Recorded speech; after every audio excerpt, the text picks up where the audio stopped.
I'm zombie but awake 밤비가 내려 wait Can't wait no time is a game so I just put it all my way I'm zombie but awake 밤비가 내려 wait Can't wait no time is a game so I just put it all my way All I need is love all I need is hope 사랑을 갈구해 랩으로 빡치는 건 난 랩으로 얘기해 막 사는 걸 자랑을 하는 래퍼들 얘기는 no All I need is hope all I need is hope 현실을 도피해 랩으로 바쁘단 걸 날 필요로 한다고 느끼는 게 살아있다고 날 더 느끼게 해 하고 싶은 얘기들을 담아서 노래로 만들어 나는 길을 받아줘 누구에게 약이 되고 누구에겐 독 이런 얘기들은 뱀이 들어버렸네 밤에들이 부어져 간이 부어버려 툭 튀어나와버렸네 배가 부르지 않게 better rap honey bad honey bad bust down rolling 하나로는 부족해 하나로는 부족하니까 난 손목에 내 또 내 목에 챙갱갱 하지 못할 일은 없으니까 가족에게 보여줄 일밖에 이젠 없으니까 Hustle for the best got no time for the bitches 랩을 못한다면 내 노래마저도 예매 Get the money back back new click new whip never put it back payback click clack bang I'm walking like a zombie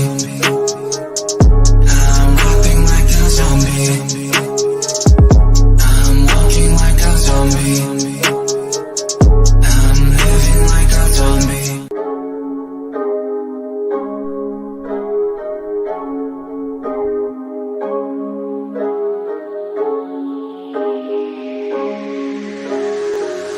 I'm zombie but awake 밤비가 내려 wait Can't wait no time is a game so I just put it all my way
Testing, 1 2 1 2. Put a 1 in the chat if we got sound. Put a 1 in the chat if we have sound, family. I apologize for the technical difficulties.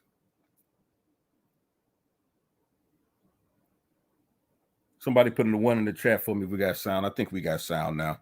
Thank you, Brother Astro. Thank you, Brother Real Judah. I appreciate you, family. Well, let's get it. Let's get it. Peace and blessings to you, family. This is Elder Ura coming to you live, family, from my channel. Subscribe, like, and share to Elder Ura channel, as well as the YouTube Streets channel. Peace and blessings to you, family. Peace and blessings to you, Asiatic Lion, Mongo Slade, Astro. Peace to you, family. Judah Nazar, appreciate you, family. Shout out to you, fam.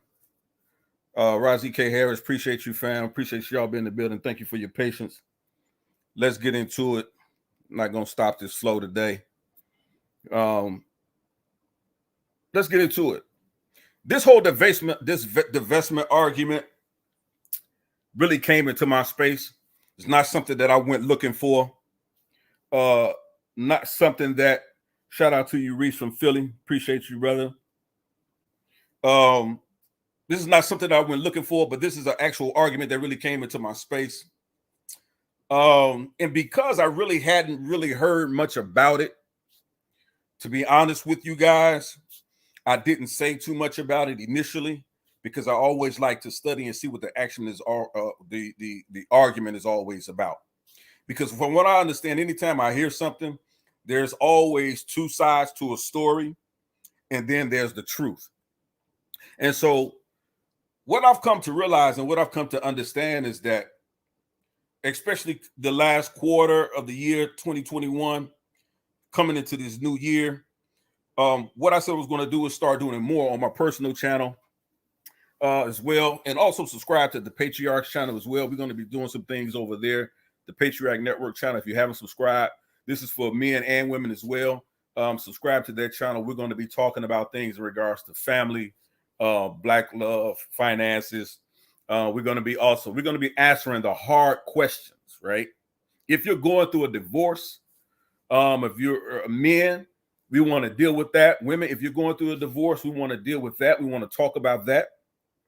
We want to talk about children and how you raise your children, how you should speak to your children, everything that's involving going into your new year, because we want to get you set up to be right by the end of this year, coming up and moving forward. We're talking about solutions. We're talking about collective continuity and unity is what we need. We need more conversations. We need more Black parents speaking and talking with each other, sharing ideas. We need to create that community. You know, we often hear people talk about growing up, how everybody's mama on the block was your mama. Everybody's daddy on the block was your daddy growing up, to a degree, at least when I was growing up, right? We need to try to get back to these things, right? The old African proverb which talks about it takes a community to raise a child. We need to get back to that. And that means we need to start having conversations and doing the collective work with each other as Black men and Black women in this country. Shout out to you, Free Spirit. Good morning. And these are the things we need to address, right? But in regards to the title, right? Divestment is dead. And I'm gonna address these things because what I'm understanding is that this is a Frankenstein argument, right? Others claim that this is simply a gender war issue, right? This is not a gender war argument. That's the trick to this conversation, right? This is not a gender specific argument that's being made. This whole issue of divesting from Black men, right? Black women, the call for Black women to divest from Black men, that Black men are this, that Black men are that. Some of the things I want to say, first of all, some of these arguments that are being made and information that is being shown about Black men and some of the issues that we have, these things are true and they shouldn't be ignored. But at what context should we be addressing these things, right? And the reason why I'm saying how we should be addressing these things is because a divestment strategy, or to divest from black men, is not addressing an issue. It's simply a plea of insanity. Because what you're saying is that this is our response to the failings of the black patriarchy that black women have had to deal with, and being subjugated to black men for hundreds of years and thousands of years. And it has not worked, and that black men have failed to protect black women, right? Because of this failed black male patriarchy that exists, right?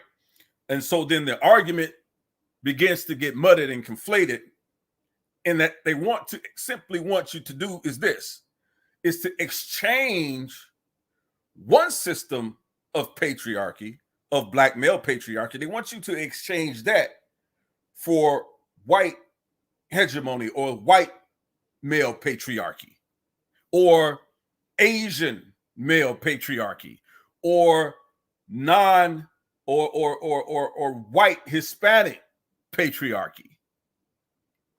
They simply want you to exchange one system of quote unquote subjugation for another. This is basically what the argument comes down to, right? And so we often hear a lot about domestic violence issues between black men and black women as a means to support their argument, how black men are less earners than white men to support their argument, how black men are less desirable to support their argument. So simply to divest, right, is more so than just on who you date or who you have sex with. That's the least, and I agree, that's the least of the conversation that's being made, or the points that's being had. And what I'm trying to do is arm those who don't really understand why this very small conversation is being had. And it's small to a degree where it's not even a demographic. This argument and divesting from black men, it's not even a demographic, right? It's something that's not even on anyone's radar other than them coming into your actual space, because no one's seeking out this argument. It's only being had in an echo chamber in a fishbowl. That's one thing we need to understand. This is not a mainstream argument to divest from black men. It's not a mainstream argument, right? The reason being because most scholars, or those who deal in academia in sociology and social economic standards, understand that argument weighs no bearing on the issues at hand when it comes to black men and black women and their survivalhood, or them surviving in this country, or even in this world. That has very little substance.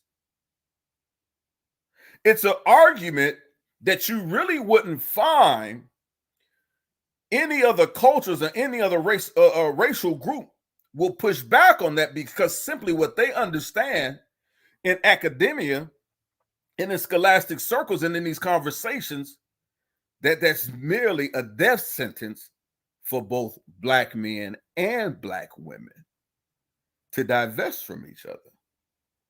This is what they posed in the 60s with Henry Kissinger. This is what they posed in the 60s doing Daniel Moynihan's report, The Case for the Negro Family. This is what he talked about, that there was a specific plan to promote this type of thinking in the black community. That if they can get the black woman to divest from the black man, and if they can get the black man to divest from his family,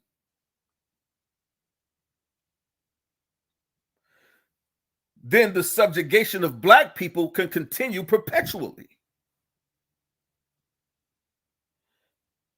That's simply what it is.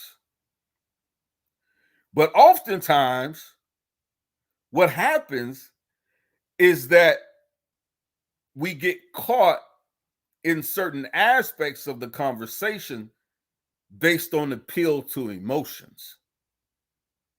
And we stop looking at things rationally and we start having emotional conversations, right? Then it becomes even more ludicrous.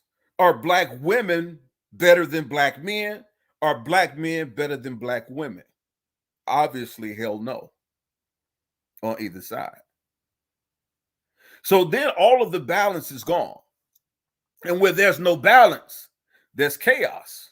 You can't build on anything that's unleveled. And so then we wonder why our communities are in the shambles. We've left nothing to build on. We left nothing for our children to build on. This goes way beyond financial structure. Because the Bible teaches a fool and his money will soon part. So it doesn't matter how much wealth black men or black women require. If your foundation is foolish, you're going to lose it anyway. It's not going to profit you anything. We have more black women making more money today than they have ever in their lives in this country. But yet, they still feel as if though they're being subjugated by black male patriarchy and white male patriarchy. They still feel they have to settle. They still feel they can't find suitable black male counterparts.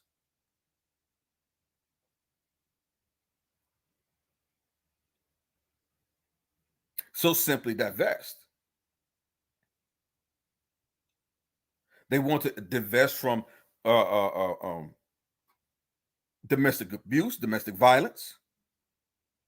They want to divest from people who don't protect them, even though they're making more money. Black women are making more money. They want to divest from what they feel is years and years and years and decades and centuries of poor investment in black men. Some of these arguments they carry are true.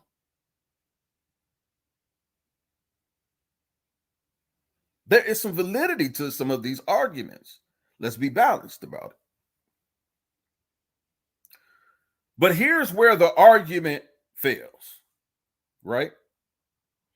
In order for you to, in any financial strategy, in order for you to fully divest for something, you first should have a strategy on where you're going to invest next.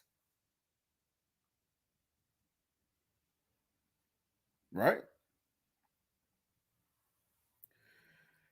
If you don't, then you lose the risk of having no gain.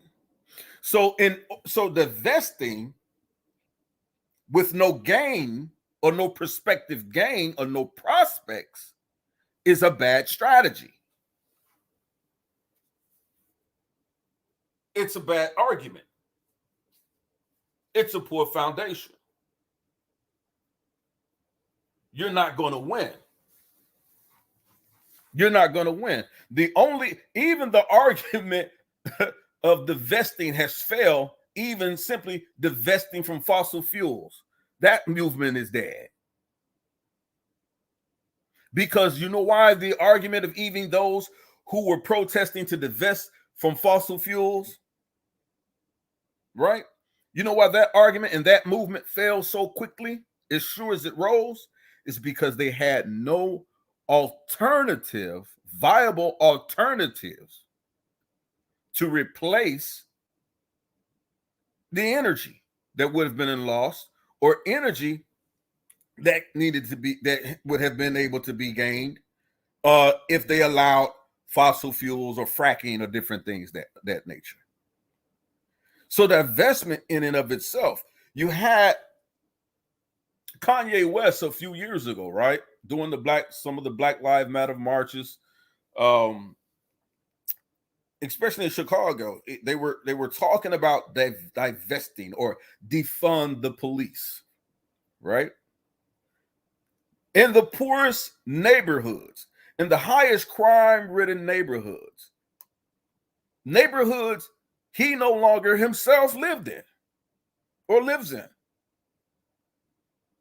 But they want to simply tell you, take more money away from the police, take more money away from them, right? Now, hear me out. So they can put less police in communities. They can purchase less technology to help solve crimes quicker when there's a no sit snitch rule in a lot of these communities that we live in. So it really hinders them on really solving murders and solving crimes effectively and efficiently and quickly, right? Usually those who kill again. And so he wanted to defund the police or divest. He wanted the black community to divest from the police department. They don't need any more funds. They don't need to do this. They don't need to do that. But all the while, there's an argument among black women saying our black men are protecting us. We need protection. So then who were you expecting to protect you? If you're saying black men are protecting you physically, if it's the black men that are harming you, then you need protection from those men.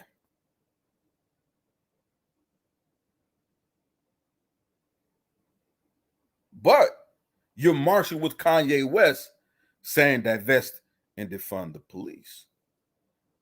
These are the types of oxymoronic things that people are dealing with. And so oftentimes we have to understand that when these arguments are being made, they're being conflated. And then you walk away thinking that this is one argument that's being made here, because the people that are giving these arguments, that's how they manipulate you, by conflating two arguments.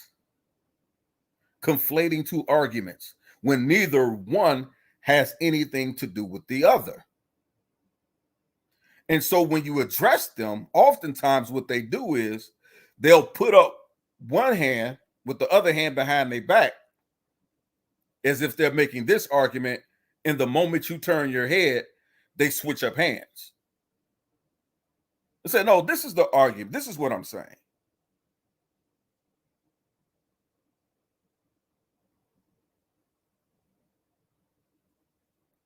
And then you're confused if you're not careful in listening before you're responding to these people, even addressing them, right?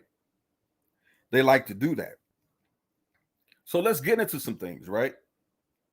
We hear a lot about male bashing, and I'm gonna show you guys some information about why these arguments fail, because what they don't have for you are true alternatives to a lot of these conversations.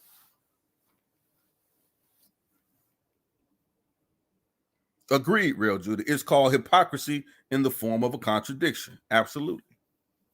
It's a logical fallacy.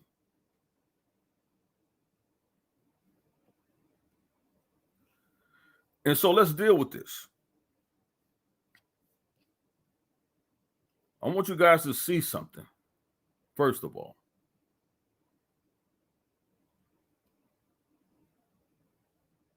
Let me share my screen.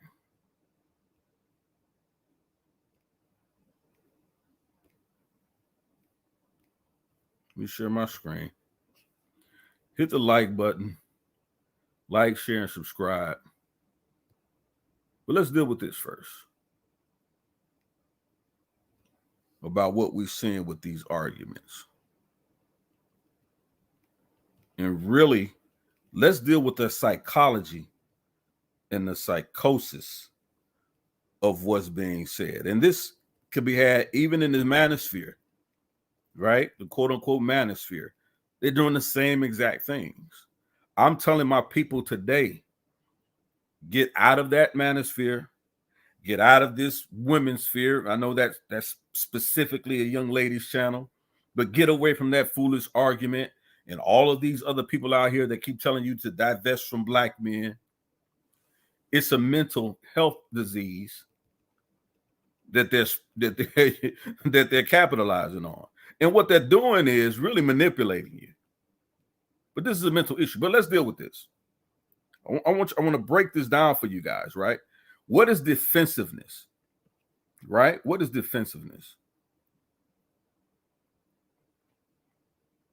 Because I want y'all to understand what you guys are hearing a lot, right? And this was medically reviewed by Dr. Sussman's PhD, May 2011, University of Michigan. What is defensiveness? I'm going to show you guys something. Defensiveness refers to both a feeling and a behavior. The feeling is typically elicited when you feel as though someone is being critical of you and results in shame, sadness, and anger. I'm going to show y'all what this whole divestment response is, right? It's not a gender war. Don't get it confused, right? Don't get it confused. They're not talking about gender war. This is their response, right, to black male patriarchy, right? Watch this. In turn, behavior usually results from the feelings such as being sarcastic, giving someone the silent treatment, or being critical in return. If you listen to a lot of these streams and a lot of these panels when this argument is being made, this is the behavior that you get. It's a defensive behavior. And it's behavior which usually results from the feeling such as being sarcastic, right? Trash bags and dusties and whatever the foolishness you be saying, right? Dragging and drilling, all that retarded mess. Calling folks mammies and mules. Like, this is retarded, right? It's silly. Such as being sarcastic, giving someone the silent treatment. How often do we hear in these arguments and in these panels, we don't want to talk to you. We have the right to not to talk to you. We don't want to talk to you. Right? Or they're simply being critical in return. This is what you hear. I'm going to show y'all the psychosis that you're dealing with here, right? The purpose of defensiveness. Defensive behaviors have the purpose of distracting you from your feelings of being hurt and feeling shamed. And we know that's what this is. It's simply a distraction. This entire divest argument, this entire divestment argument, right? Watch this. The way that it's being pushed. And I heard someone try to claim that that's not their argument. Definitely is your argument, right? While defensive behaviors might help you better in the short term, in the long term, they generally result in you feeling worse. As you point out the flaws in other persons to avoid feeling attacked, you end up making the other person defensive as well. And so then we have this divestment conversation. Then we get a whole slew of these other guys, right, who are now offended by this conversation.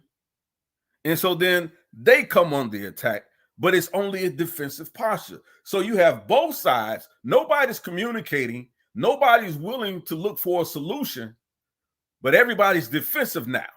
So now it's a stance that's being had on both sides, right? But it's being mistaken as gender war. It's not a gender war, right? This is a stance based on you hurt me, I hurt you, I hurt you, so you hurt me. This is the psychosis that we're dealing with, right? So watch this. See if this sounds familiar to you, people. Signs you are defensive. You are unsure whether you have been engaging in defensive behavior. Defensiveness can be hard to recognize when it is coming from within. Let's take a look at some of the common signs that you may be acting in a defensive way. When you feel criticized, you engage in any of the following behaviors. Let's read through the list and see if any of this resonates with you. You stop listening to the other person. How many times we hear on these panels again, we don't want to hear what you have to say. We're not listening to you black men anymore. That's a defensive behavior, family. I'm trying to arm you so you can understand how to deal when you're being engaged this way. So you can better make a stance and have a better argument.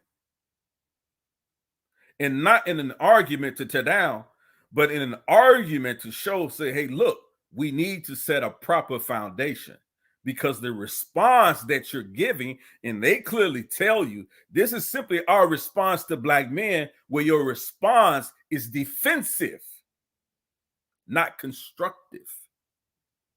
Your response is defensive, not intuitive. Your response is invalid. It's invalid. And I'm going to show you why it's invalid. You simply stop listening to the other person. We don't want to hear you. We don't want to hear what you men have to say. We've listened to you for too long. It's number one on the list of a defensive response. You make excuses about whatever you are being criticized about. No one can say, black woman, you're not doing this right. Or black woman, you failed to do this. Or black woman, you can't even keep them babies out the street.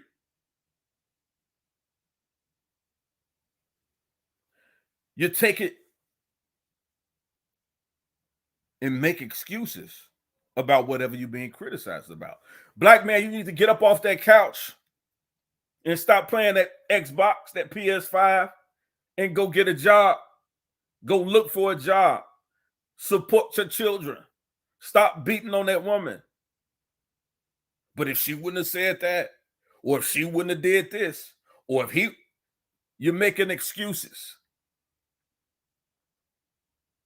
I'm one to clearly understand that in this country, black men have a difficult time when dealing with racism and white supremacy. It exists. You cannot deny it. But what we can't do is make an excuse of it. But those of you tell us that although racism and white supremacy exists, we simply have to ignore it, and it shouldn't be a factor into the things that black men have to deal with on a day-to-day basis. Again, your response is defensive. It's not constructive. You blame the other person for what they're criticizing you about. Why are you blaming me when you did such and such and such and such? Why are you pointing this out? And then what they do is they often give these hasty generalizations that all black men do this or all black women do that. First of all, you don't know all of anybody to even make that statement. None of you do. Then they move on. They accuse the other person of doing the same thing.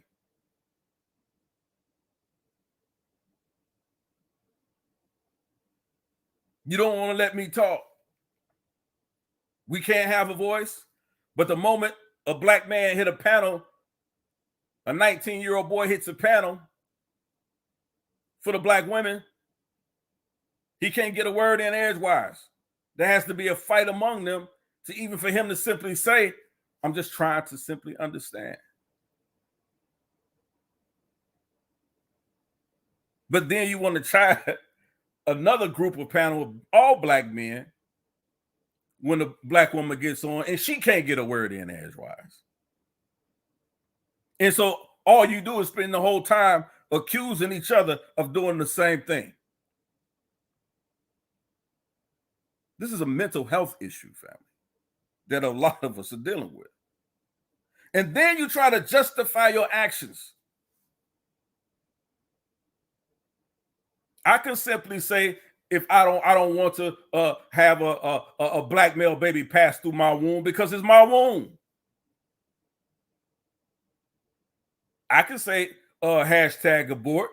I don't care whose feelings are hurt by it. I don't care who takes offense to that. I could care less. Because it's my body. You can justify your actions. You're simply trying to justify your actions of not being productive. That's not a productive conversation. And then you try to conflate the argument, and I'm going to get into that, and you try to make it a reproductive issue.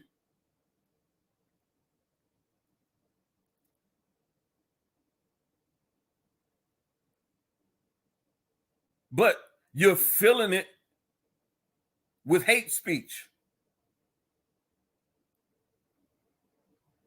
How do you connect hate speech with your ability to reproduce? How do you do that? And try to equate it as having the same argument.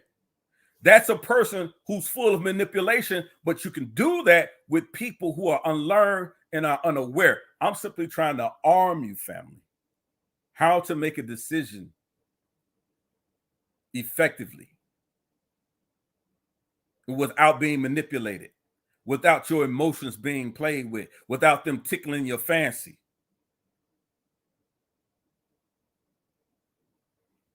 Watch this. We're talking about the mental health defensive issue here. It's a psychological thing that we're dealing with.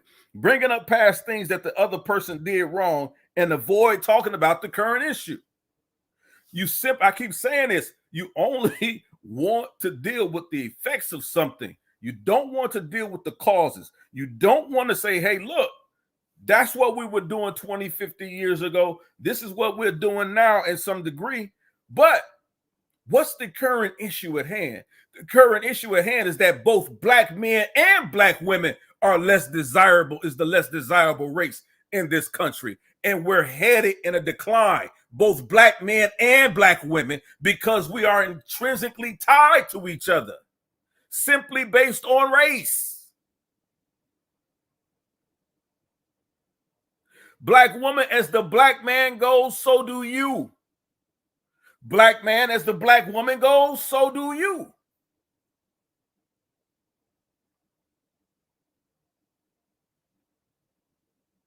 You can't destroy that collective. It doesn't matter what you say, because you didn't create it. That racial construct was given to you by the white hegemony that runs this country through racism and white supremacy. They define that collective for you in terms of race. And because you're not them, you can't undo it. You can't disconnect it. It's the white man that keeps you tied to the black man. No matter how much you want to divest from him, you can't do it because you didn't create it.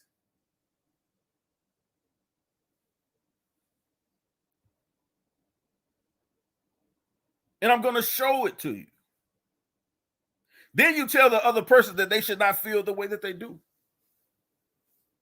Black man, why should you feel some type of way if I say hashtag abort black male babies? Why should you feel any type of way? Other races been telling you that for hundreds of years. Why should you feel a need to push back on it? And then here comes the manipulation part, family. Then they say, I'm a woman, I have a right to do whatever I want with my body.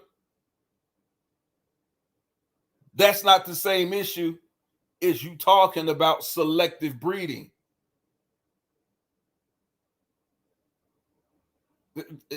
That's not the same argument. But if you're not smart, family, that's how they conflate it. They put reproductive rights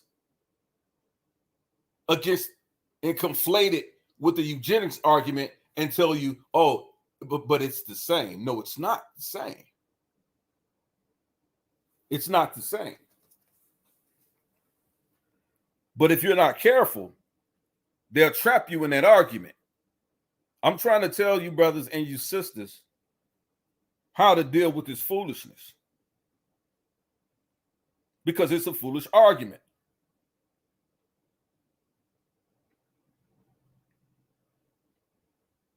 It's a foolish argument.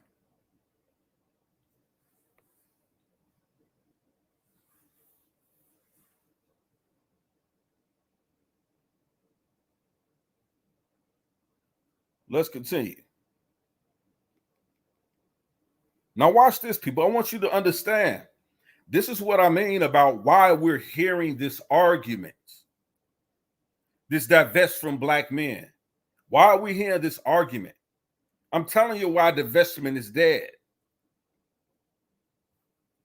Why we're hearing this argument.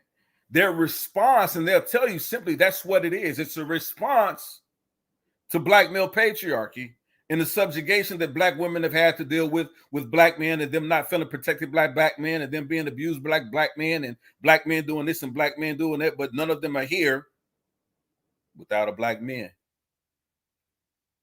Some of you could have been born in the test tube, but how many? Not many. But let's get to the causes of why we're hearing this argument.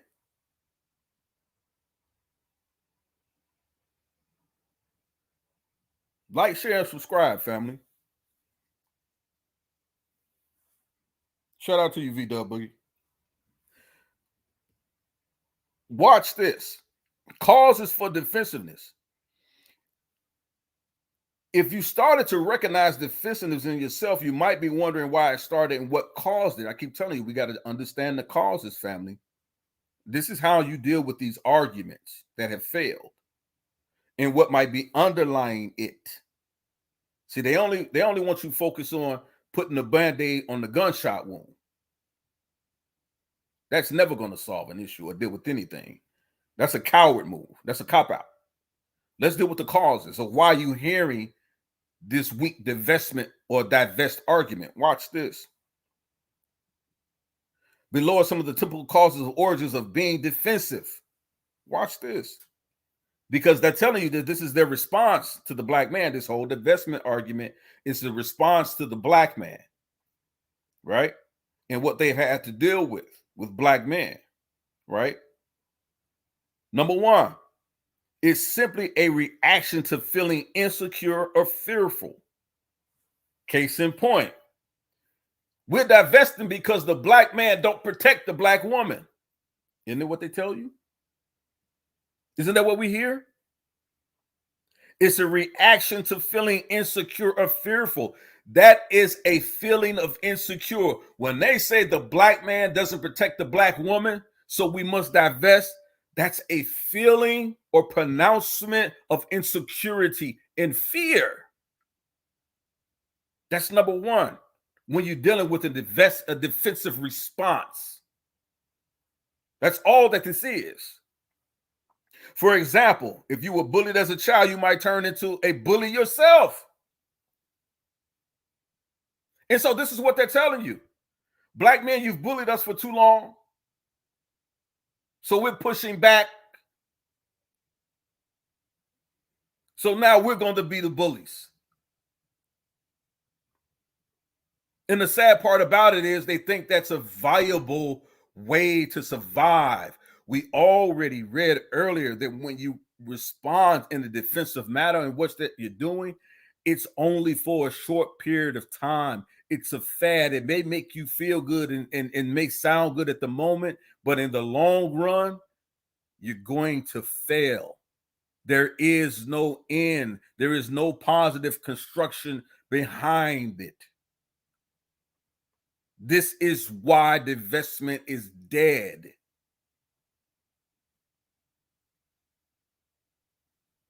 A reaction to early childhood trauma or abuse.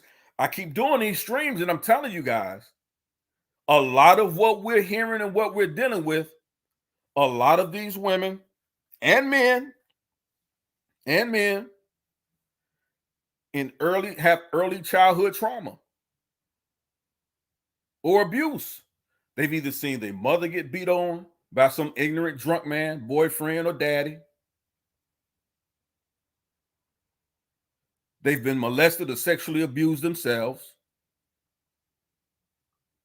And so what happens is, because they don't receive the medical attention, and when I say medical attention, the mental health, and oftentimes children at that age are not believed, or they hold things in. And by the time they get to adulthood, they become defensive. And in a way, it's a way to feel more powerful, but it's a false sense of power because it's based in feelings of trauma, experiences of trauma and abuse that you need to really rid yourself of.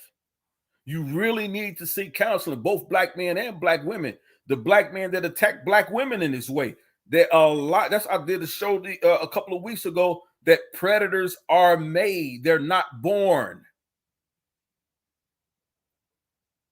They're made. They're not born that way. They're made that way. And even with this whole divestment argument and some of the vitriol that we hear from women, they're not born that way. They're made that way by some ignorant man who abused them, or some early childhood trauma that they received, even could possibly from some of their mothers who may have been abused or received early childhood trauma, and they simply passed that on to the children. But mental health is still a stigma in the black community. People, go talk to somebody. You know the things that happened to you as a child, as a little girl, and as a little boy. Go get some help. It's okay. Many of your employers give you assistance. They call it EAP, I believe it's called. You can anonymously call and someone will talk to you about your mental health issues, about the early childhood trauma or abuse you received. But these leads is in adults when they go unaddressed, they lead to these types of defensive arguments that we hear today. Divest from black men. Number 3, a reaction to anxiety, watch this, or an inability to be assertive.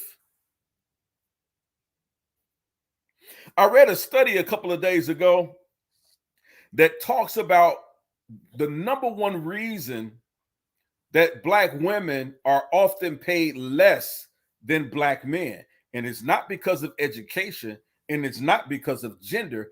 It's because generally speaking, women are less assertive about the things that they are owed or should be due to them when it comes to their counterparts or co-workers who are black men or white women or white men.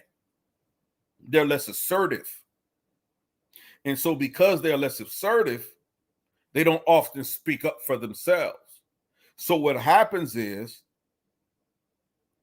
if you lack the skills to communicate in an assertive way, or you feel anxious socially, this might translate into defensive behavior. And then this is what now you have. You find a collective group of people who are less assertive or not so much assertive in real life. But when they come to these echo chambers and these fish bowls and they get on these panels,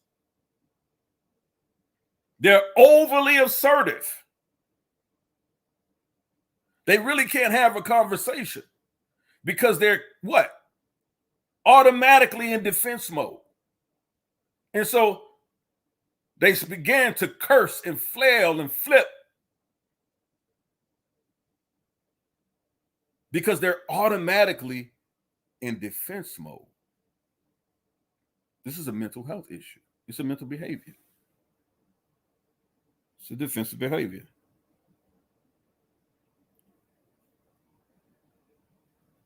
Watch this. Let me go back up here. Show you something else. Let me go back up here real quick.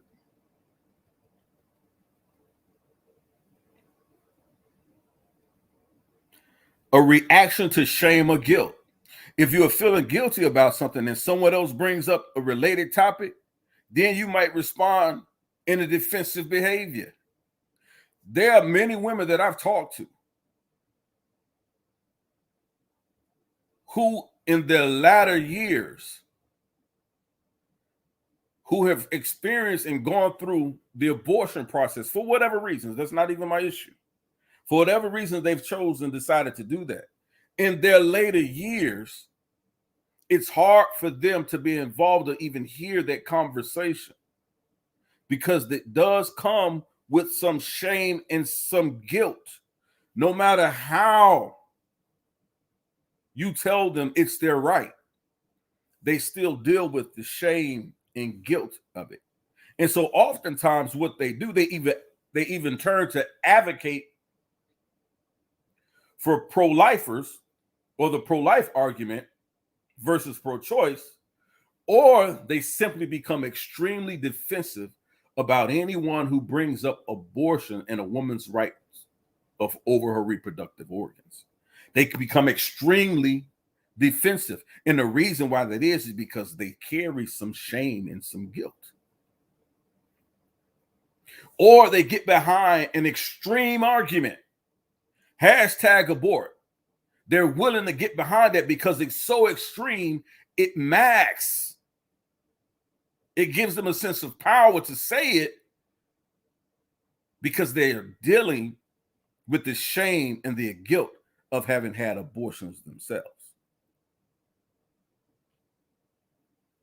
A reaction to hiding the truth. You may become defensive if you are trying to hide the truth about something or lying. And in this argument, I used to say either you lack understanding of what it is that you're reading and what you're saying, or you're simply lying. And I'm leaning more towards the latter. You're simply lying because what I found out is the conflation of the arguments, and even when they claim that they're reading statistics and stats and different things like that, this confirmation bias that comes along with it, it's a form of manipulation, and any form of manipulation is a lie. You're simply liars. Because most of what you're telling others to do, excuse me, you're really not willing to do yourselves. You're telling them to divest from their black men, but I'm not divesting from my black man because my black man is okay, just not yours.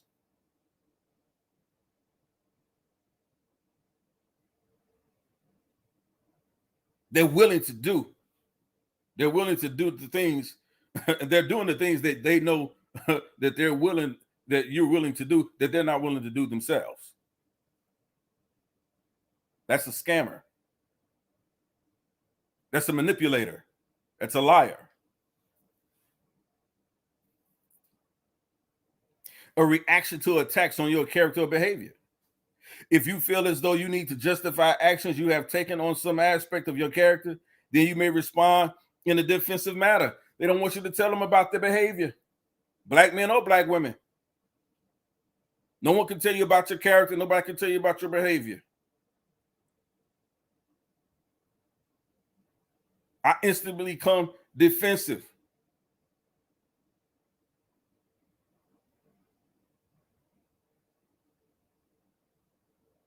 That's your reaction. And that's what we're hearing in these arguments, in the black women being called to divest from black men. And even in the manosphere, when you have these black men attacking black women, This is simply what's going on. It's happening on both sides. It's a defensive reaction to attacks on your character or your behavior.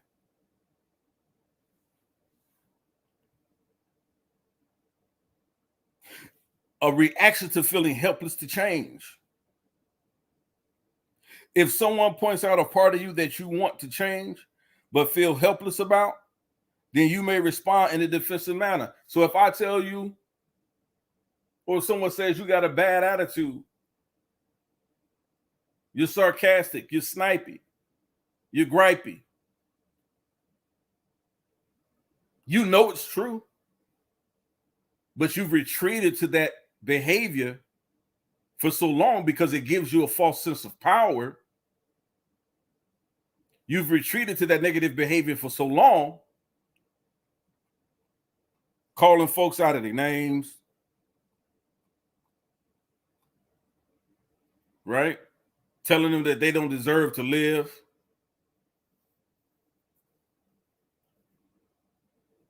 You know that's behavior you need to change. But if someone says it, then you're automatically on the defense. But they claim that this whole divest from black men, that is simply a response. And I agree, it has nothing to do with genderism. This is not male against female. This is a defensive response, a plea of insanity.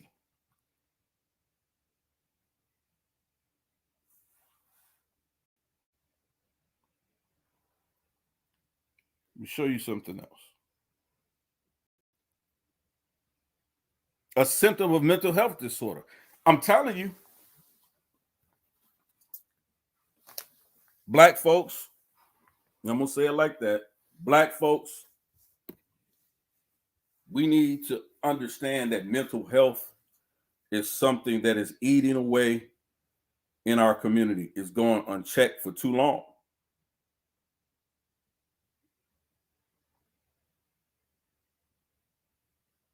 It's going unchecked for too long.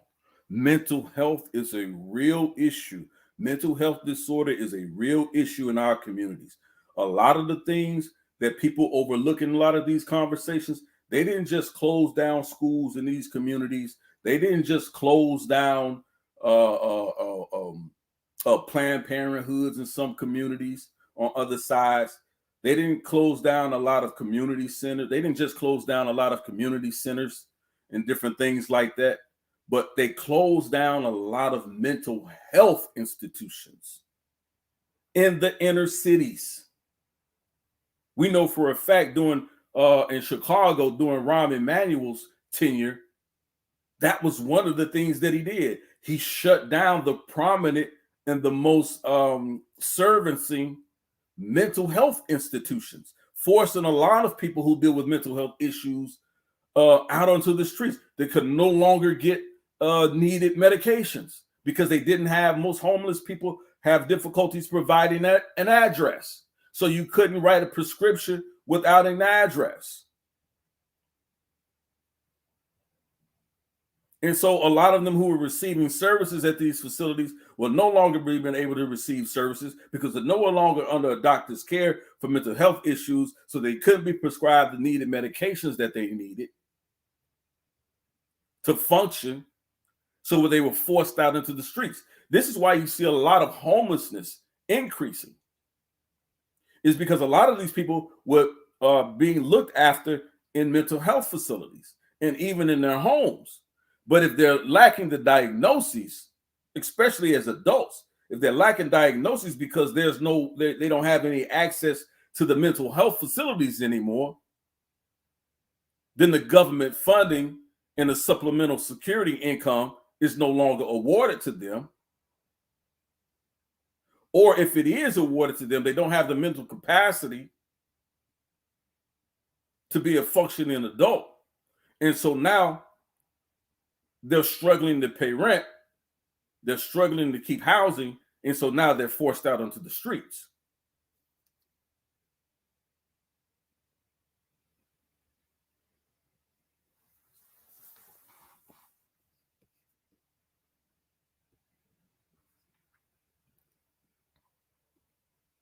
You know, let me go back here.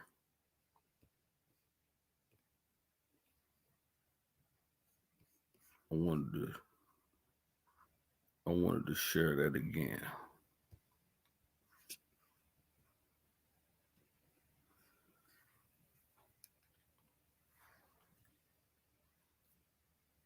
My computer's acting a little crazy today. Let me know if y'all can see that screen, because I want you guys to be able to understand and see and know where this information is coming from.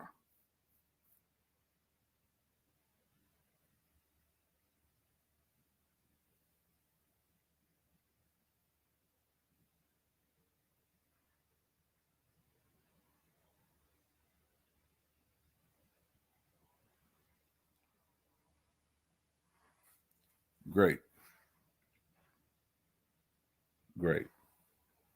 Appreciate you, Bill.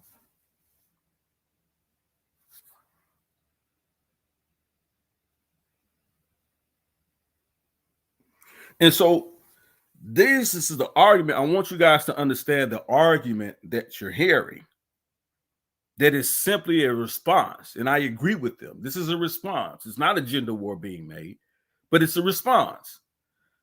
But I want you to understand what type of response it is that you're hearing. It's simply a defensive one. It's not a constructive one. It's purely a defensive argument. Let's get to this last one, which I think is very important here.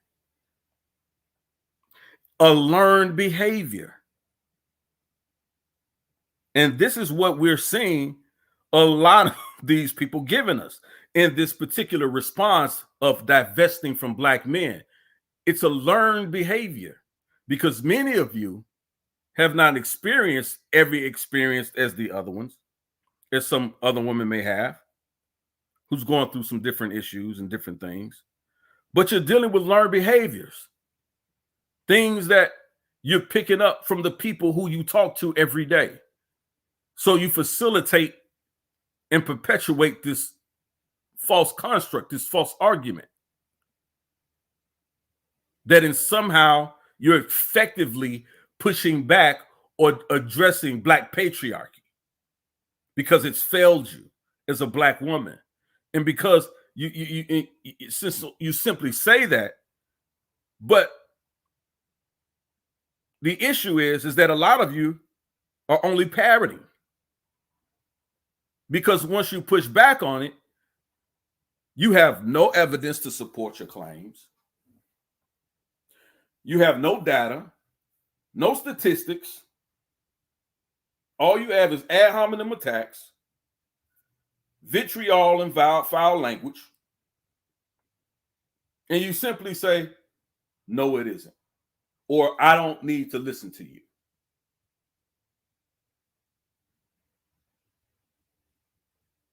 You're learning this defensive behavior because you don't even understand what's being said to you. Defensiveness can also be something that you learn from a parent or spouse as a way of relating to others. And I said this earlier. Some of you learned it from a father who was not so protective, or you learned it from a mother.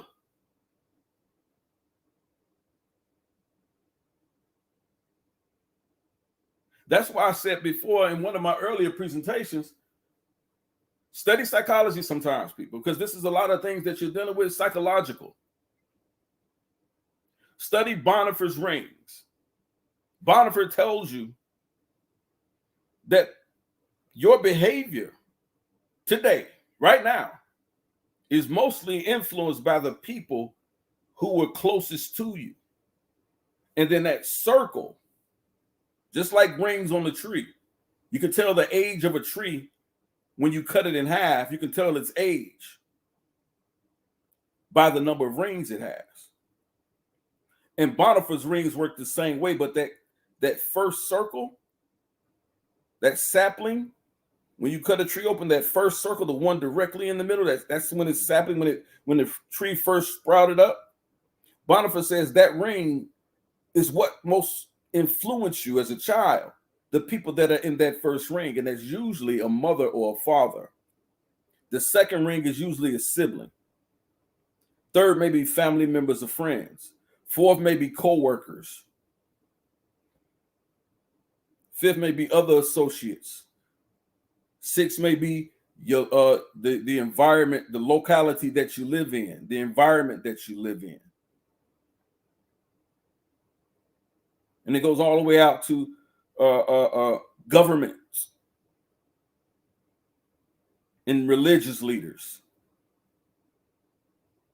These are the people that influence you, those who are closest to you, those who are in your inner circle. And some of you have people in your inner circle that you're simply picking up these learned behavior from. You don't even know why you're acting that way. You don't even know why you divest from black men. You don't know why. You haven't even had a black man to even know that you should. And black men, we're so busy trying to control black women because that's all you grew up around is pimps and pushes.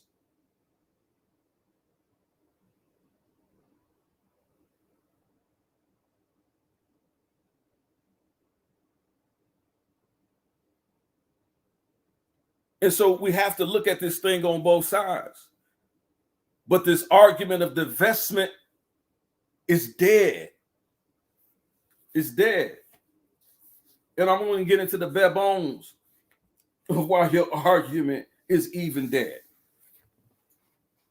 To the degree that there's no hopes of return for it. After this, you're just exposed as being what you're involved in anyway. And that's simply an echo chamber. And only cowards live in those spaces.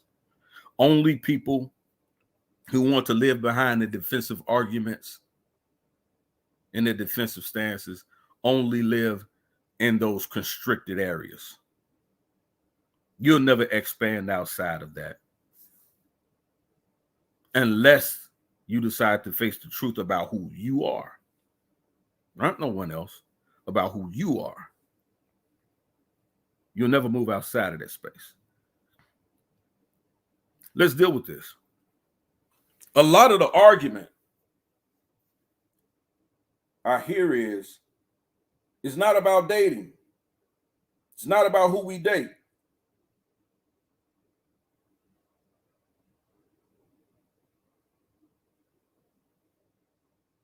It's not about who we date. But if they're telling you to divest from black men, where are they telling you to invest now?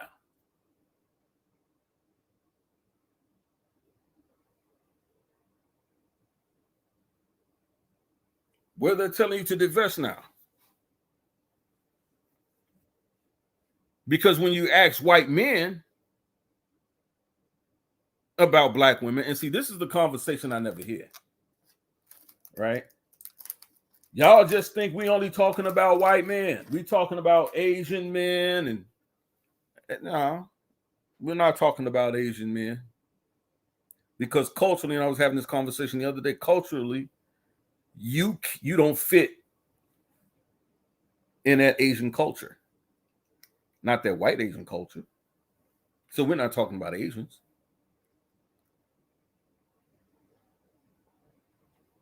White Hispanics, culturally, you don't fit.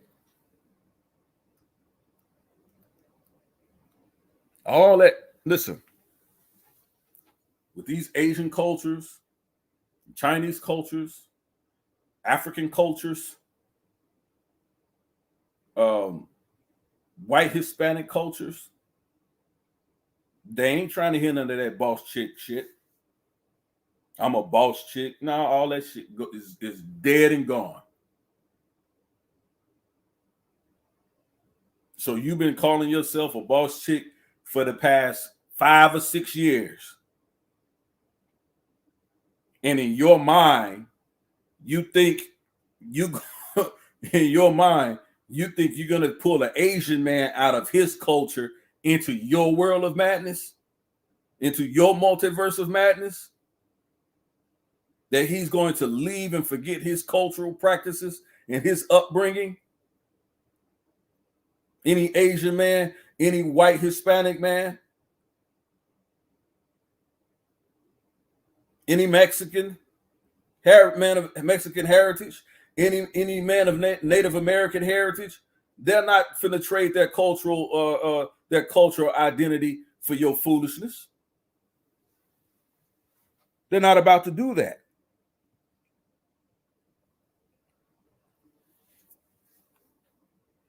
But these people out here telling you to divest, but they don't want to give you the argument on both sides. So let's read this article. This is from the University of Colorado Boulder, right? Agendas 1998 to 2013. College Arts and Sciences. It says a body. Listen to this. I want y'all to understand this. I want y'all to understand this. No, I'm not. I don't generalize. I don't do that. I don't do that. Right. So if you're not that, you're still going to be subjugated to another male patriarchal system, whether it's an Asian patriarchal system, whether it's a white patriarchal system, or whether it's a black patriarchal system. You're still going to be under one of those rules. That's just the way the world is. And it's not about to change in your lifetime. It's not about to change in your lifetime. So whether you call yourself a boss chick or whether you decide, yeah, I won't be that, anymore, when I get me a good white man, I won't be that anymore. I won't be this person. I won't have to be this person anymore.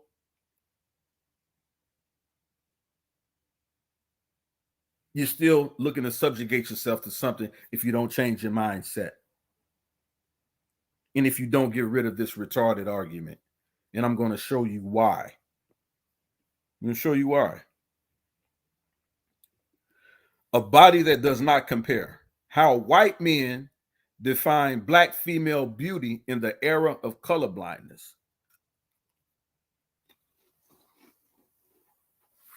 Watch this, people.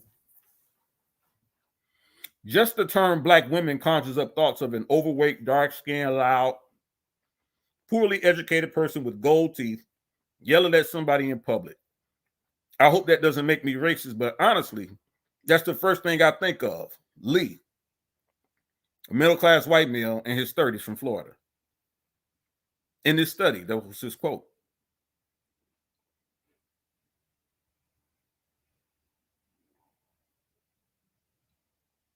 That was his quote.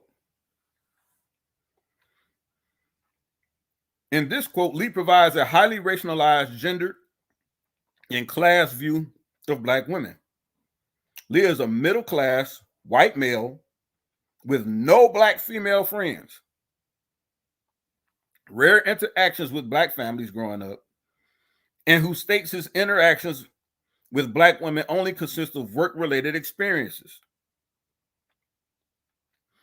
Yet he expresses strong negative views of black women as unattractive and uneducated as the first thoughts that come to his mind. This quote by Lee and several other white male respondents in this essay dispute notions that only a few highly identifiable old deep South bigots hold strong, deep-seated, racialized views of black women. These expressions by white male respondents are indicative of the consistent exclusion of black women as relationship partners by white men, and representative of a powerful mental processing at play that goes beyond the limited language of stereotype. Do y'all understand what they're telling you here?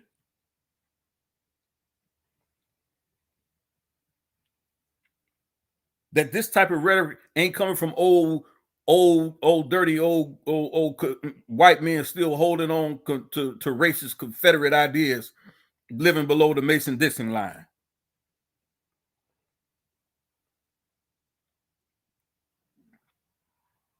These are modern white men who are carrying stereotypes about black women.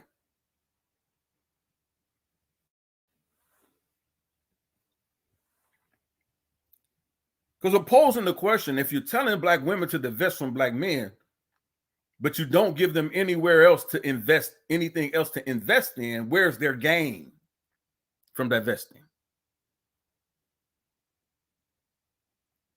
Where's their gain?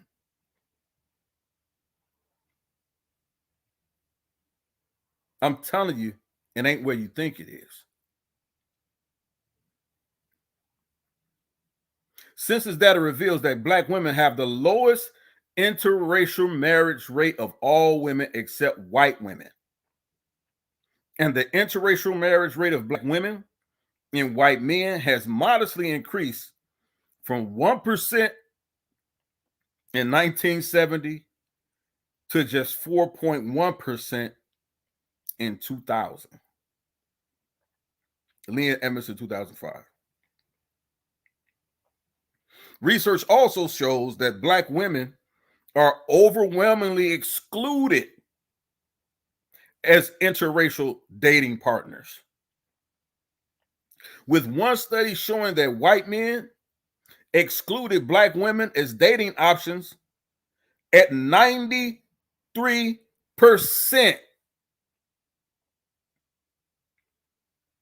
93%.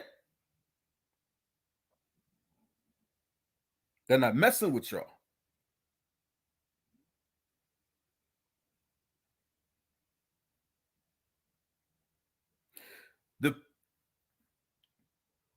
The most demographic of any race of men that want to marry, to live with, have children by, uphold, respect, and protect black women is the black man. It's the black man. That's what the data shows. That's what the statistics shows. And that's what we know to be the case.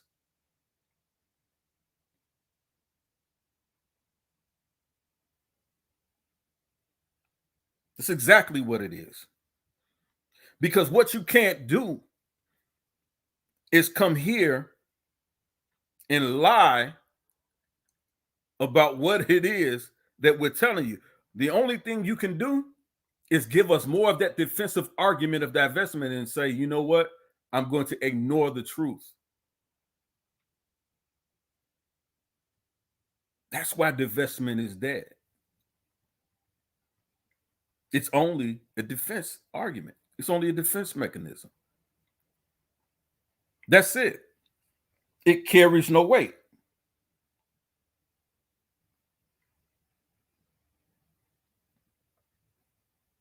Carries absolutely no weight.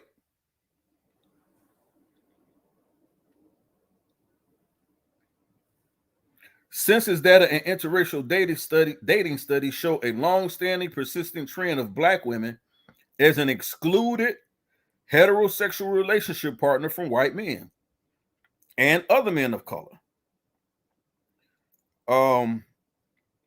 These trends exist in a society that today prides itself on colorblindness. So even though they say, well, we're colorblind in this country, right? Even though we're in the era of political correctness, when you really get down to the honest assessment of white men regarding black women, 93% say they ain't going. You're not on their radar. They're not checking for you. The only people that are checking for you in large numbers are black men. We're the only ones that's saying we want our sisters.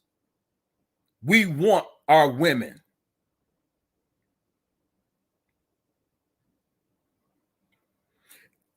The problem is that you try to take a hasty generalized argument and create it for the whole when it doesn't exist. So you make an argument of divestment from about 8% of the black male population between the ages of 18 and 25. That's who you're talking to. And most of those tells us, by looking at the people at the A's in your chat, those are your sons.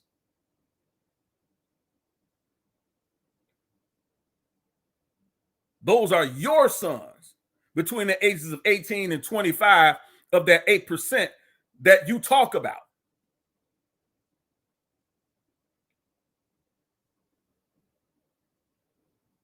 Who are not graduated from high school.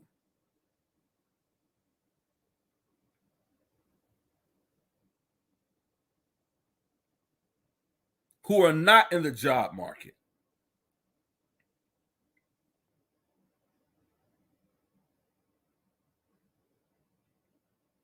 All I'm saying is that black men want black women. Is that black men are the ones who saying, look, we want our black women. You're the most desirable to us than any other race. That's what the stats show. That's what the statistics are saying.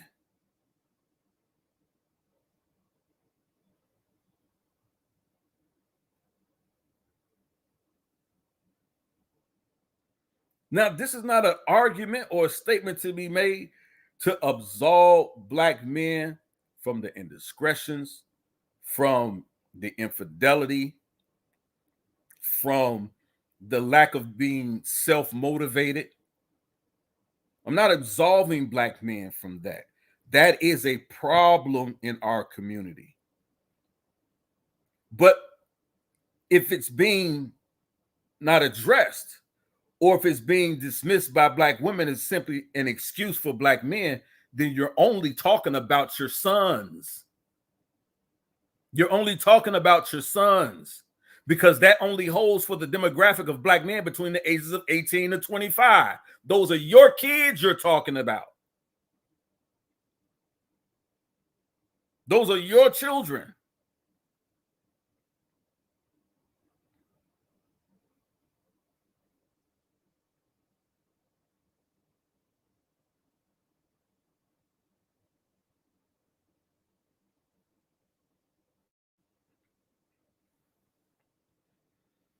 That's simply it. It's not an argument to be had anymore. Let me continue. These trends exist in a society that today prides itself on colorblindness.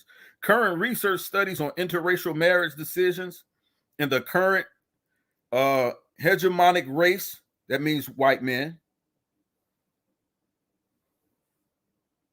discourse often leads one to believe that racism exists only within the hearts of a few bigots, and that race encompasses a greatly diminished role in interracial relationships. Decisions. Quantitative polls that measure racial attitudes of whites today show a marked decrease in racial hostilities. However, these polls do not account for the complexities of front stage and backstage racism.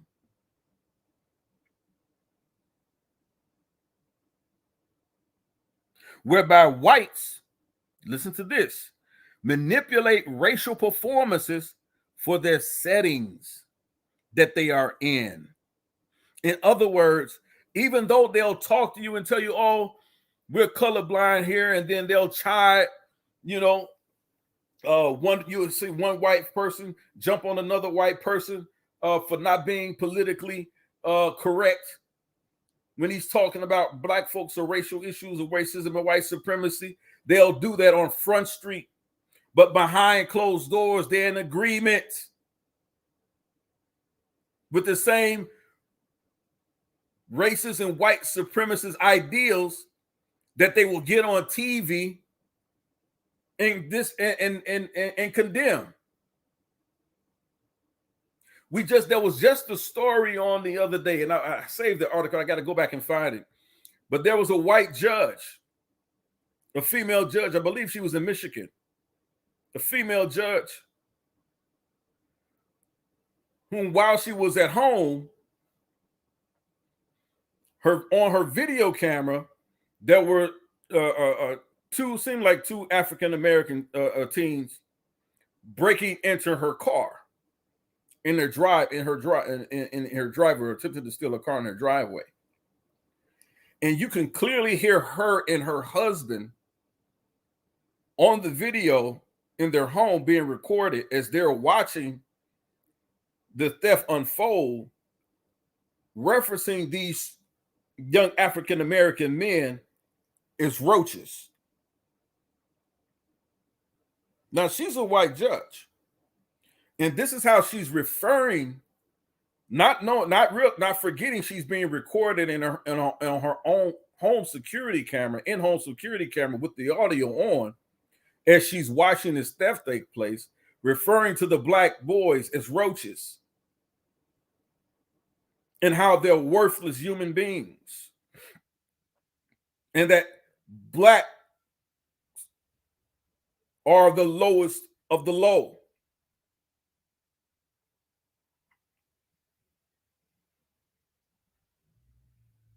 And somehow someone that was in the home with her was recording this because they were appalled by the statement that she was making, and they uploaded it on the internet. And this is how she was found out. But then she shows up to court the next day with her robe on, talking about how she has a heart and how she's able to judge liberally when it comes to the black defendants that were in her courtroom. So basically what they're saying here is that they know that white folks tell you stuff, or white men tell black women stuff to their face in the open, but behind closed doors when you ain't looking, you're still just a nigga.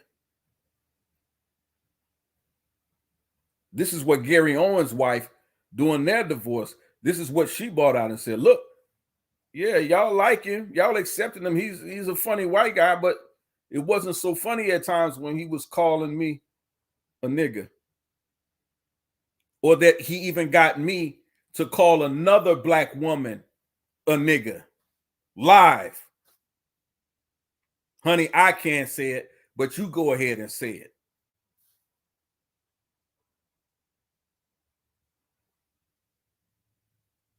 Because that's how he really thinks. Research by Pica and Fegan shows that in front stage settings around people of color, or in social settings where racism is politically incorrect, whites are more likely to engage in racial performance of colorblindness. However, when in backstage, in other words, when y'all ain't looking, settings around other whites, these same whites are likely to express or engage in racially discriminatory thoughts and behaviors. They're not checking for you. They don't like you like that.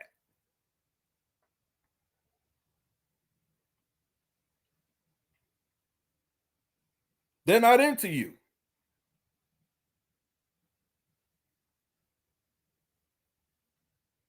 For most black women, white men only see you as an enigma. It's taboo. It's something to piss off their parents who make them work for their white inheritance.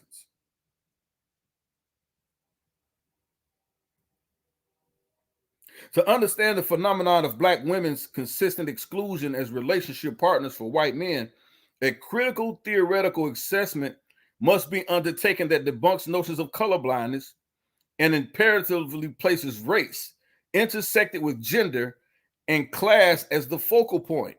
Hence, this essay critically examines the integral role of race, gender, and class in the consistent exclusion of black women as relationship partners for white men. Historically, dominant and influential white men have constructed black female bodies in raced, gendered, and classed terms. The construction of black female bodies has been that of sexual lasciviousness, natural immorality, disease, animalism, prostitution, and masculinity. The opposite of hegemonic white femininity, Jones and Shorter and Gooden points out. Black women in the past and today are considered everything that a white woman is not in terms of beauty, sexual morality, femininity, and womanhood. This global overarching construction of Black female bodies has persisted throughout society through pervasive race, sex, and class dominant narratives and visual discourses, including controlling images of myths such as the Jezebel, Sapphire, Matriarch, Mammy, and Modern Mammy. Sounds familiar, doesn't it?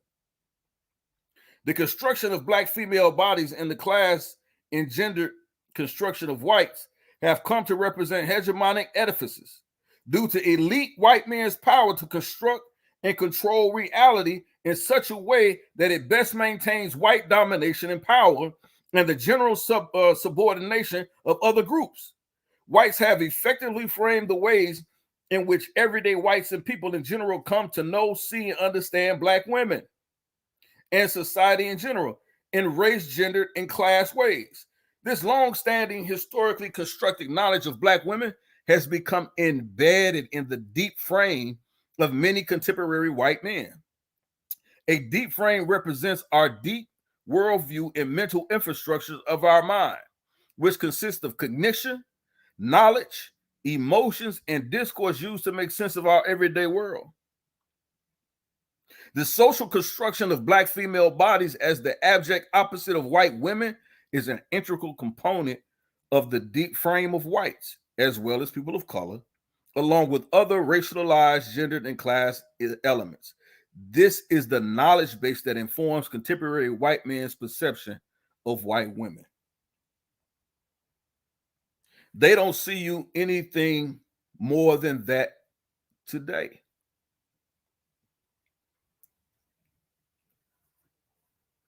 Brittany C. Slatton is the author of Body That Does Not Compare How White Men Define Black Female Beauty in the Era of Colorblindness, University of Colorado Boulder.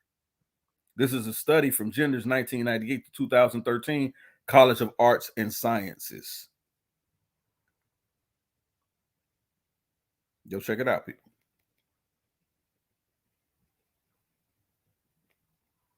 All right. So I'm not reading from Black Women's Hater magazine.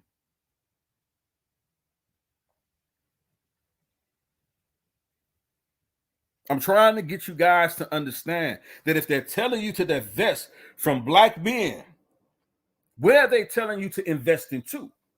Because to pull your value out of something without having any other place to invest your value into, then you're simply not gaining, you're losing.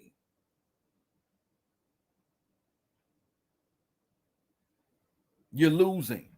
I'm trying to get you to understand that these arguments are conflated and they're poor. They have no basis in reality. They're telling you to divest from Black matriarchy, but to invest in white hegemonic or white hegemony, where white men create the construct of what they think you should be. They don't want your idea of what you should be, Black woman. They're going to give you, and they have given you, the standard in which they thought you're supposed to be as a quote-unquote Black woman. You're supposed to be over-sexualized. You're supposed to have this insatiable appetite for sex. You're supposed to be docile. So you're simply saying divest from one and invest in another group that's going to subjugate you even more, because now if we're not just talking about sexism and genderism, but now we're talking about sexism and genderism and racism. You want them out of the frying pan and into the fire? Is that your argument now? Because that's what you're giving them. You're not giving them anything substantial. You're not giving them anything worth investing in. White men don't want you. 93%. And we know that to be a fact because we know when we really look at the numbers, only 7% of white men even marry outside of their race.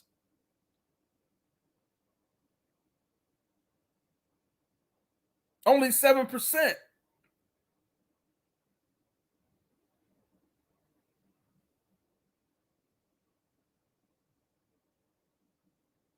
The divestment argument is dead.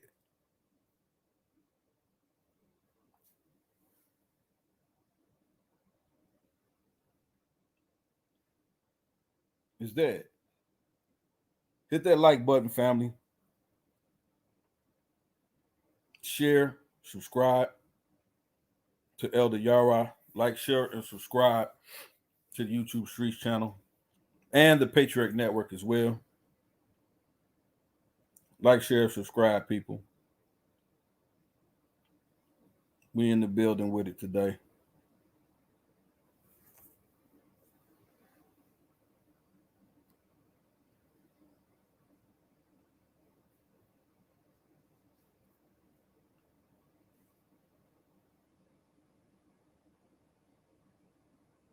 And that's what we have.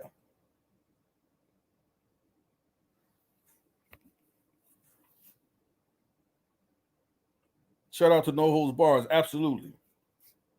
Come back home, sisters. Let us have a better crack at it. Challenge us to do better.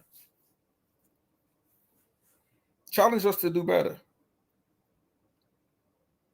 But let's not be swayed by these false arguments. These people looking to manipulate your feelings and your emotions. Entrenched, let's look at this. Findings. Discourse of racial comparisons meeting the normative white standard. Entrenched within the deep frame is the construction of whites and blacks as abject hierarchical polarities, with whites afforded positive imagery and blacks negative. Moreover, embedded within the deep frame is the normalization of whiteness, or the white norm. Crenshaw, 1995, page 115. States that the white norm is an unspoken form as a statement of the positive social norm. Legitimately, the continuing domination of those who do not meet it. Whiteness, as its function to wield power and maintain domination, is made invisible and is deracialized because it has been solidly built into the definition of what normality is in society.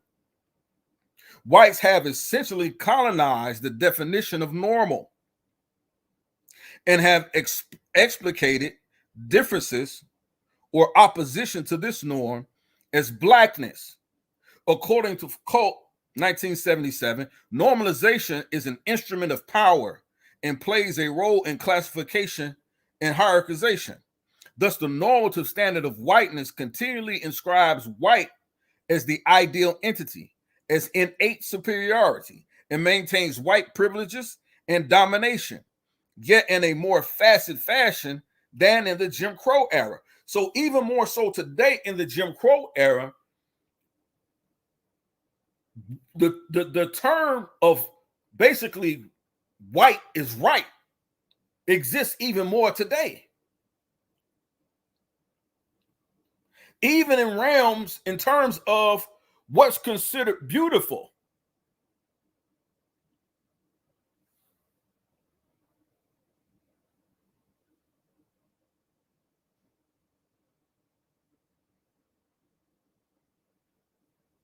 That's exactly what you have.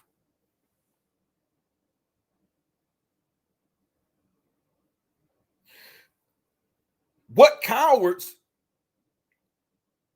hate to address is the fact that there is no argument or stance for divestment, and simply saying, oh, it's just okay for people to make this claim and make this argument as if it holds truth. It's okay for them to say that. It's not okay for them to say that. Because while you're on this fantasy trip of divestment, what you really need is passing you by. What you really want, your window of opportunity is closing.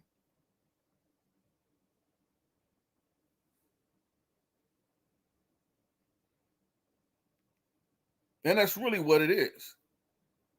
Let's look at what they say. Attraction to brown-skinned white women.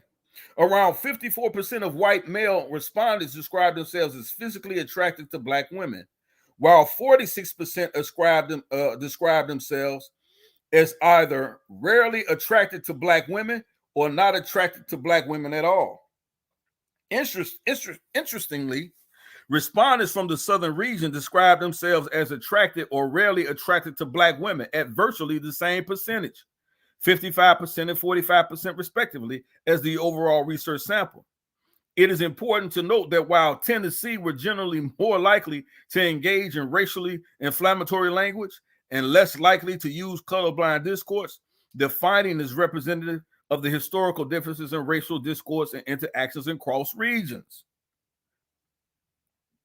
Those respondents that describe themselves as rarely attracted or having no physical attraction to black women were most likely to define the lack of attraction to black women in the following language: coarse or nappy hair, black facial features, big lips and wide noses, dark skin, larger and disproportionate body shapes.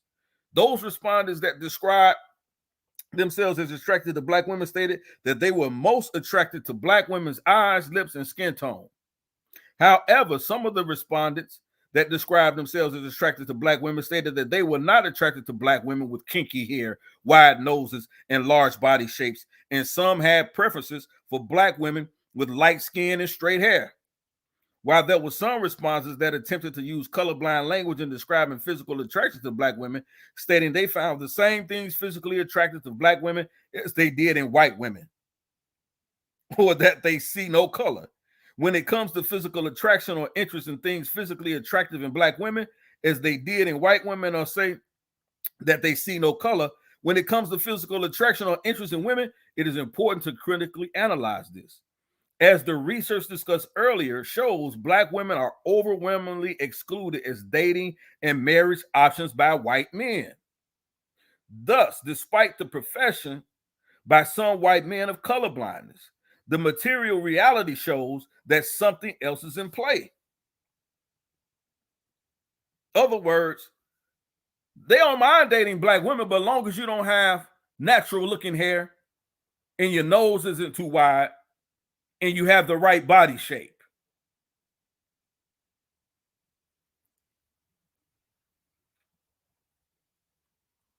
So in other words, the more Caucasian or the more Caucasoid features you have, the better you are attracted to a white man. If you're not in that group, sister, you're out of here. They're not checking for you.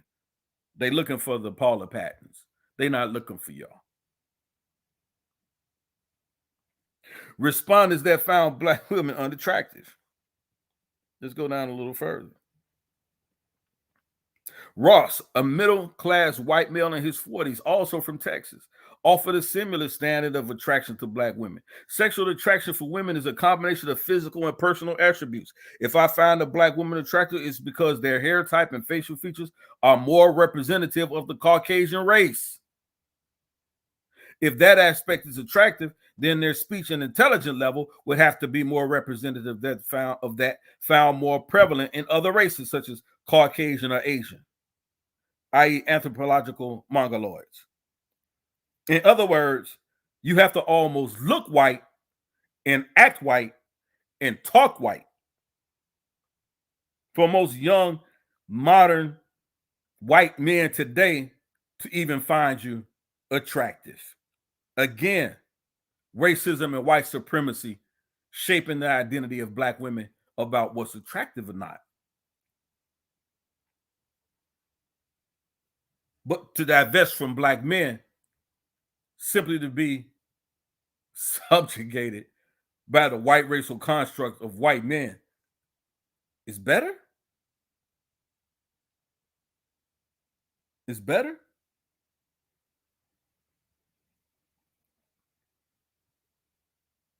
Is that what they're asking you?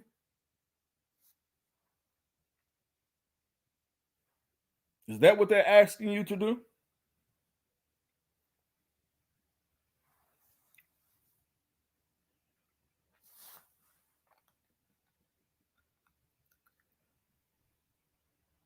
Let's go down a little further.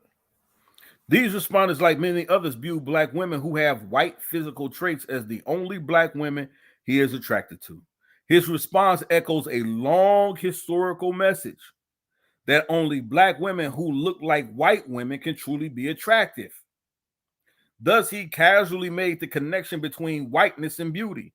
Furthermore, he makes a casual connection between whiteness and intelligence, despite admitting to having no close black female friends and few personal interactions with black women outside of work and church acquaintances. He places whites and Asian Americans as naturally more intelligent than blacks, with his assumption that intelligence is not as prevalent in blacks.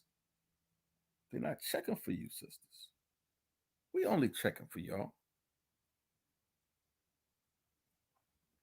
These respondents espouse white traits in black women as more beautiful, thus alluding to a multiracial black woman as the most desirable. Indeed, there has been a long history of presenting black women with a multiracial background of white ancestry, formerly referred to as the derogatory term mulatto, as the ideal black woman.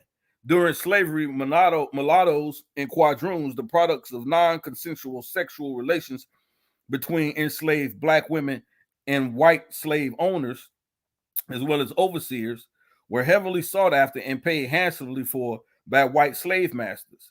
According to one slave trader, he would not sell a mulatto child while she was young because he believed she could be of much greater worth to him when older.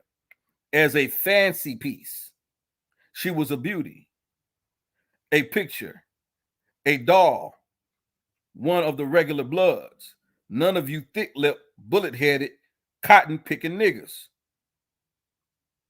That's what the white man thought about you if you weren't biracial, and which is what they still hold that tenet close today.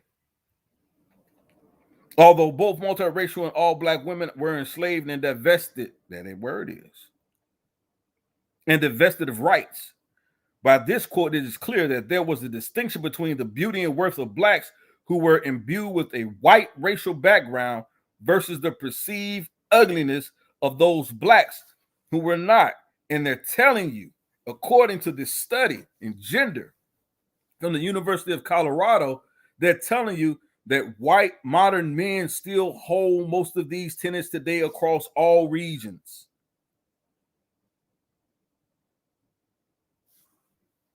They still hold these same tenets to be true.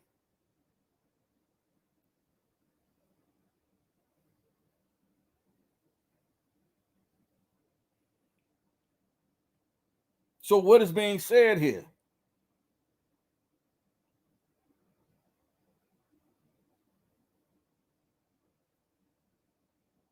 What is being said here? That they know overall, white men ain't checking them. If you check the stats, only 7% of white men, 7% are marrying outside of their race. And even that 7%, when they say marrying outside of their race, is not black women. It's not all black women. There's Hispanics, Mexicans, Asians included in that 7%, along with black women. So the number of white men, the percentage of white men that are actually marrying black women is probably about 3 to 4%. They're not checking for y'all, sisters. We as black men, we've made mistakes. And yes, we have issues. But it's us who say we love you. It's us who are checking for you. They're not looking for y'all. They're not. So when this divestment argument is being had, And they want to tell you, oh, it has nothing to do with who we're sleeping with. Well, according to this, who are you sleeping with? You ain't sleeping with white men. Not the ones that want to marry you anyway. Not the ones that found value in you anyway.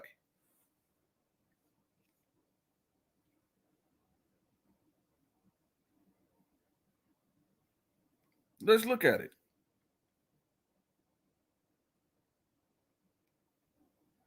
Interracial marriage. Who is marrying out? This is the Pew Research Center.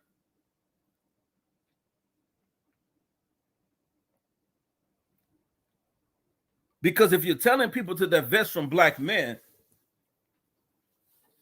to look for something better, your options are slim to none. Because overall, it's black men who are looking for black women. More so than white women. We're not looking for white women like we're looking for our sisters. That's another lie you be telling. But we can see it right here.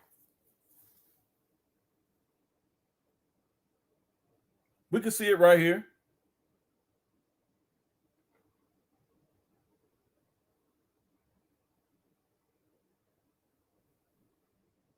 Dealing with the Pew Research Center. Who is marrying out? This is interracial marriages, which vary by race. The percentage of newlyweds in 2013 who married someone of a different race. 7% of whites. There it is. There it is.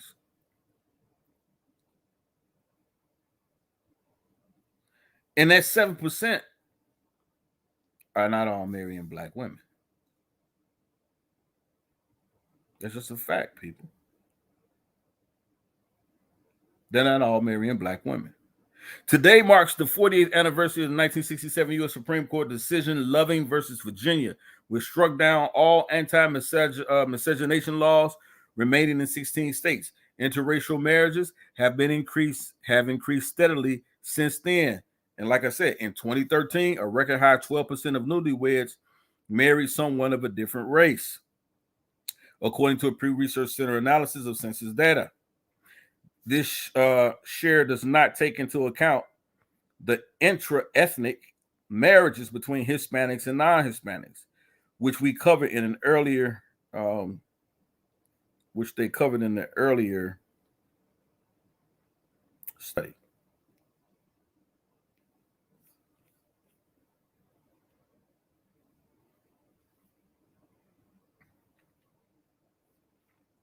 Let me read this right here. Looking beyond newlyweds, 6.3% of all marriages were between spouses of different races in 2013, up from less than 1% in 1970. Some racial groups are more likely to intermarry than others. Of the 3.6 million adults who got married in 2013, 58% of them were American Indians, 28% were Asians, 19% were blacks, and just 7% were whites. Have a spouse whose race was different from their own. And again, that low number of 7% of whites who are marrying outside, it's not all blacks. The overall numbers mask significant gender gaps within some racial groups. Among blacks, watch this, men are much more likely than women to marry someone of a different race. Which, brothers, we got to stop that as well. Fully a quarter of black men who got married in 2013 married someone who was not black. Only 12% of black women married outside of their race. So this is what I'm saying, people. It's simply 12% of black women that are actually doing this. So when I tell y'all these arguments are only held within the fishbowl, they simply are. They simply are. And they're afraid to have the conversation because their conversation is simply based on a defensive argument. And that's it. For Asians, the gender pattern goes in opposite direction. Asian women are much more likely than Asian men to marry someone of a different race. Among newlyweds in 2013, 37% of Asian women married someone who was not Asian, while 16% of Asian men marry outside of their race. That's just mean they're marrying white folks. Ain't too many of them marrying no sisters and no brothers. That's what I'm trying to get y'all to see.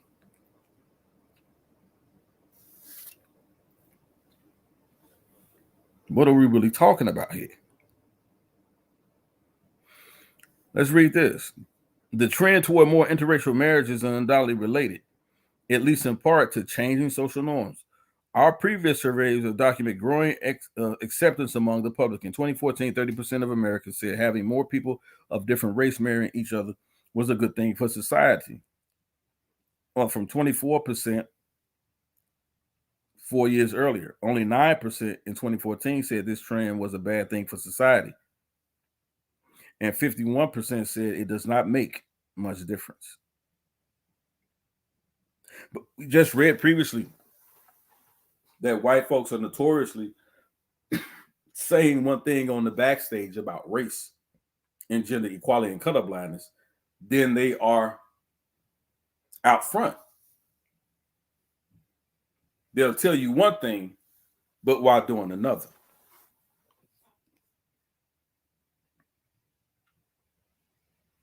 And so then oftentimes when we get further into this divestment argument, we got to understand what they're conflating the two arguments. Right? Because once you hear this hashtag abort situation, and listen, I've heard people say, well, we need to have the conversation needs to be had on both sides. But what of the conversation needs to be had? Because this whole hashtag abort conversation that this individual tried to really have, and really unintelligently, that I might add, and I'm specifically talking about the information. Because to say that your position was simply one of women's reproductive rights versus your rhetoric of selective breeding or involved with eugenics, and you thought the references to Hitler and Margaret Sanger were unfair, and that no one simply understood your argument. I mean, if anyone really listened to it, you basically were making two arguments as one argument. It's really what you were trying to do, but that's a form of manipulation, right? And it's done purposely to try to hide what it is that you really feel, right? And what you really tried to say. So instead of making one stance on either side, you try to conflate the two arguments. So you're simply having an argument about the rights of women's reproductive organs, right? And women's rights over their own bodies versus selective breeding. And you try to take those two arguments and make them as one. See, that person is a liar. That's a manipulator, right? Let's deal with it, right? I'm going to show you guys something, right?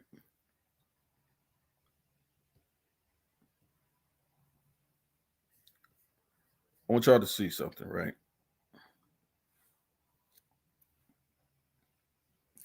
This is called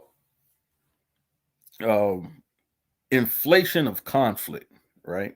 And usually this is what happens, right? When you have people who love to conflate these arguments, and this is what you have. You see the scale right here, right?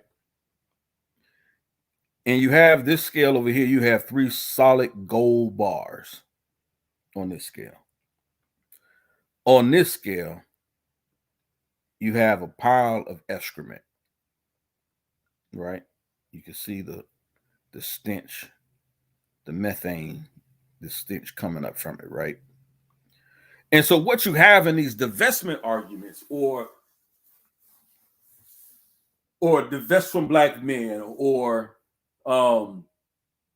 these selective breeding, eugenics arguments, Hitler-esque type arguments hidden among whether or not women have rights over their reproductive organs. You see those arguments hidden in there because these people are really cowards, right? And so you have them over here, right? And they'll tell you something like this. Many people agree this side is gold. They know this is a pile of shit. Like this whole divestment argument. But they'll get on social media in their fishbowl and say, many people agree this side is gold, with no supporting information, no data to prove this statement. No data to prove this statement at all whatsoever. That many people agree that this is gold. When we're clearly looking at it and we see those of us who are not emotionally vested in these conversations, we clearly see this is a pile of shit. Excuse my language. And over here, we clearly see that there's value here in which most sane and sensible people agree that this is more valuable than this. But you have those who have the audacity to tell you, no, many people agree with this side, that this side is gold and not this side. Doesn't matter how many statistics or data or how many scholars or people who walk the halls of academia agree that this is the most valued side in its balance. You have a manipulator and a liar here that doesn't hesitate to say generally or in the generalization or blanket terms, many people agree this side is gold. No, you're a liar. You're a liar. Let's go a little further. This is very similar to the false balance effect. And this is what I wanted to get to because I heard someone say earlier, because you have black people get on YouTube and say, well, black men ain't shit, so I'm smarter than black men. And then you get some people that say black women ain't shit, so I'm smarter. Right? And so they sort of have this exchange. And I'm sort of summarizing what I heard. That they have this sort of exchange between themselves and they use the internet to beat up on each other. And I agree with that to a degree. Because what happens is, unfortunately, what comes out of that, people say, oh, but it's really okay to have both these sides doing it. One, you need one to balance out the other. Bullshit. That's where you fail. You don't need one to balance out the other because what you are providing is a false balance effect. That is what you're supporting. That's what you're supporting. This could be even a more better example. This is what you're promoting with the false balance effect. That the people over here who see and agree, and we know that this is valuable, this is gold. But you have a few over here in a few spheres, a few atmospheres, who will tell you that this stinking pile of shit, hashtag abort, black man ain't worth this, black man ain't worth that, or black women ain't worth this, or black women ain't worth that. They'll get on and they'll tell you that, you know, you're not ready for a high value man. They'll get on and tell you that. And they'll say, yeah, many people agree that this side is gold. I haven't found that argument to be the case either from the manosphere or some of the or from the Black Male Hating Society.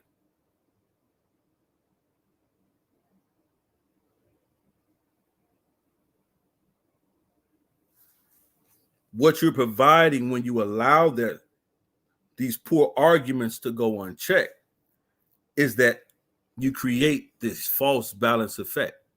In the false balance effect, the public gets a false sense of the level of disagreement because a media outlet tries to give equal coverage to two opposing sides. Even though one side is overwhelmingly supported by evidence and expert agreement, inflation of conflicts, in contrast, is a tactic of fallacy used by contrarians to make their side seem more credible than it really is. And so this is what you get from these people who claim to be the greatest of all time. You get a lot of this consistently. It's a tactic fallacy used by contrarians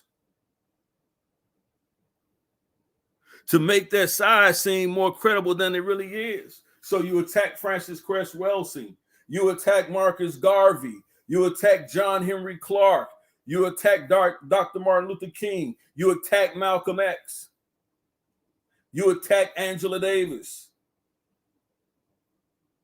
you attack Bell Hooks,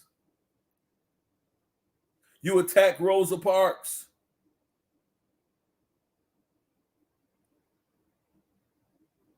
You attack these people simply on the basis of being a contrarian. It's a tactic fallacy. It's not a logical argument to be made.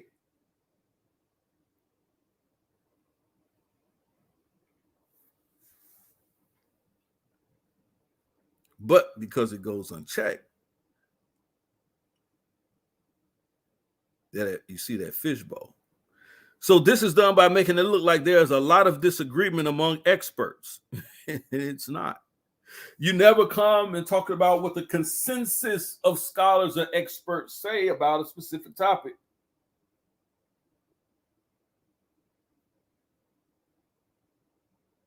You go with the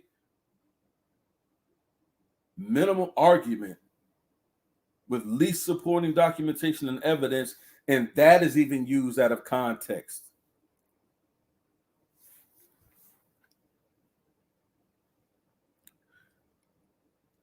It says, or asserts no meaningful conclusion can be reached because a small minority disagrees. This is a manufactured or artificial doubt, often used by many pseudoscience advocates. Pseudo as hell, bro. It is also sometimes used by industry when it suits their interests. A classic example is when tobacco companies use fringe scientists such as eugenist C.C. Little to manufacture such doubt surrounding the health effects of tobacco. Why was it a problem that they used this scientist, C.C. Little, a known eugenist, for the tobacco industry to support their quote unquote findings? Is because, one, we know that eugenists' whole idea and argument is to root out those who are living at or below the poverty line, at the poverty level, those who are Black, Spanish, and Native Americans, who they feel are not productive in society, those who have addictions. And so what they did was they went and got this eugenist to agree with them because they know for a fact, number one, tobacco and cigarettes kill. They knew that. It caused cancer. All the Joe Camel advertisements in the hood promoting these death dealers, these tobacco companies, these tobacco industries, over marketing to young people, making it look cool, making it look sexy, putting hip hop clothes on Joe Camel, getting more customers, getting more and more young customers addicted to tobacco, killing them. They knew that the ingredients into tobacco was killing them. So they went and got them a eugenist, C.C. Little, to say, hey, look, cigarette smoking ain't that bad. Why would he say that while ignoring all the other data? Because the people that he knows that these is being most affected by this tobacco use that are dying and being killed are blacks. And that agrees with his eugenist movement ideology. This is the same thing we see with the people on these panels. A lot of you are scam artists. You don't work. You haven't worked. You can't work. So you call taking newspaper clips or video clips from the local news and calling it a job.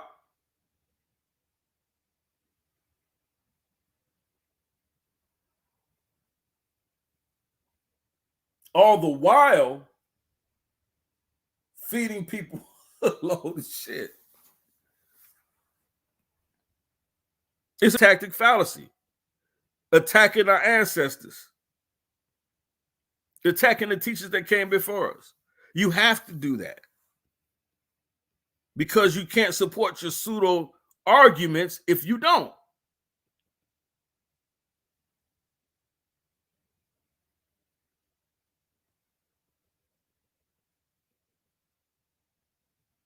The tactic fallacy abuses deferment to authority. You understand that? I keep telling y'all, that's why these people have an issue with authority. You can't even function in something recreational with rules because it too closely resembles authority or organization. A contrarian can't function in that space.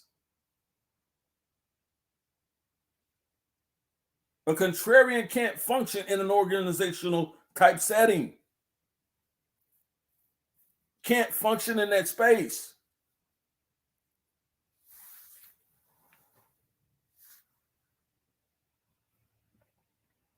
Because inflation of conflict abuses how to defer to authority, it can be considered a sort of appeal to authority fallacy, perhaps more related to inflated opinion. And so this is what you do. You come on streams, and then what these guys do is that their inflated opinion in their mind and among the people that they're manipulating becomes the authority.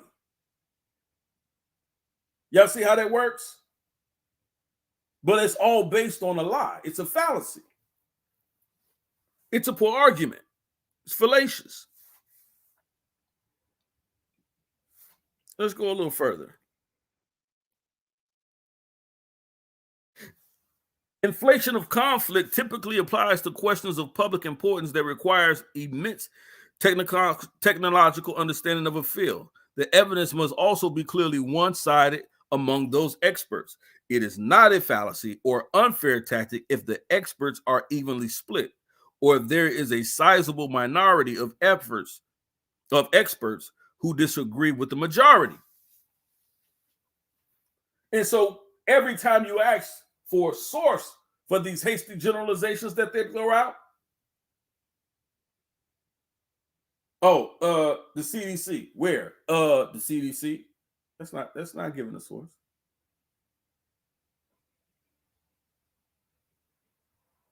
They could never substantiate these claims.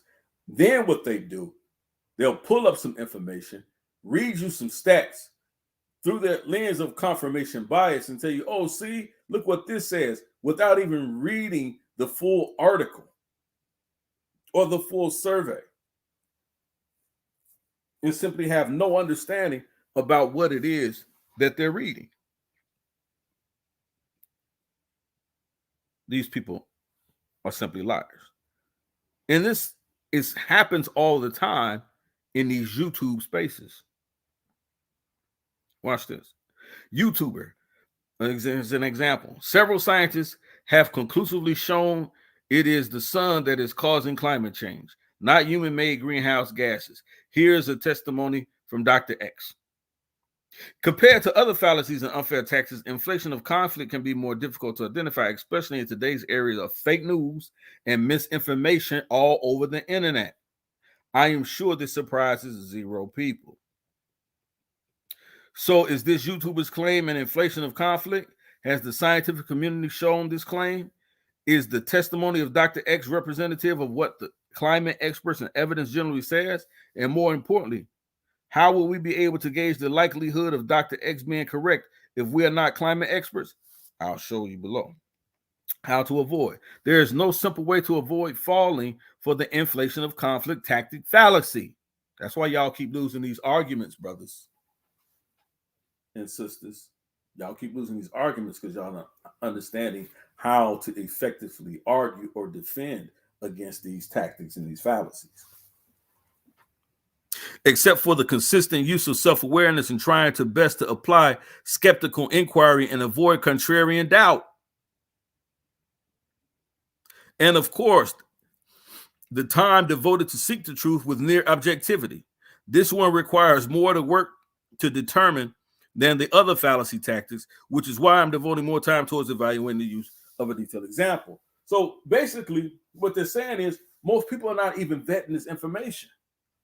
They're hoping you don't go back and study this information and follow up and behind themselves. Oftentimes, this is why they put information up and they take it down. They don't expect any of you guys to ever read any of this.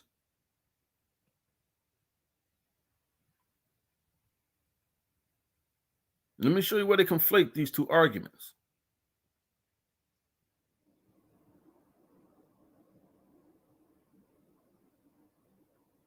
Right? This inflation of conflict, this tactic fallacy.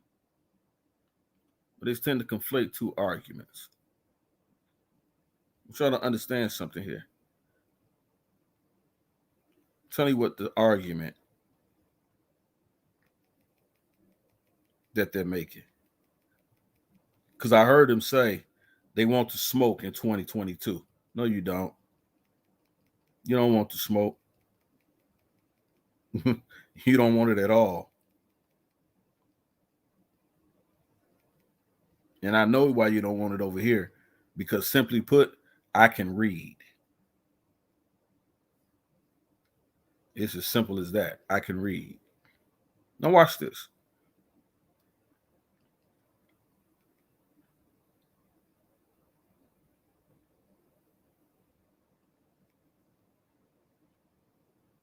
Here's where they like to conflate the argument, right? We know abortion is a question of, or a not even a question, but for some of the question, for some it isn't. But it deals with the rights or women's rights over their reproductive organs. And because men can't deliver babies or carry babies, right, or infants or fetus, the argument rests with the women in regards to their rights over their reproductive organs. And I agree, they have the rights over their reproductive organs. But why is it that we have that argument side by side, hashtag abort, with an argument for eugenics or selective breeding? See, that's the moral conundrum here. That's the scholarly and academic discussion here. And this, people are conflating these two arguments. Women's reproductive right issues, which is where they trap you on, when they're really talking about selective breeding and using abortion as an instrument of eugenics. You have to understand, and I'm talking to my people out there with your panels that address these issues and situations, you have to know the proper arguments to make.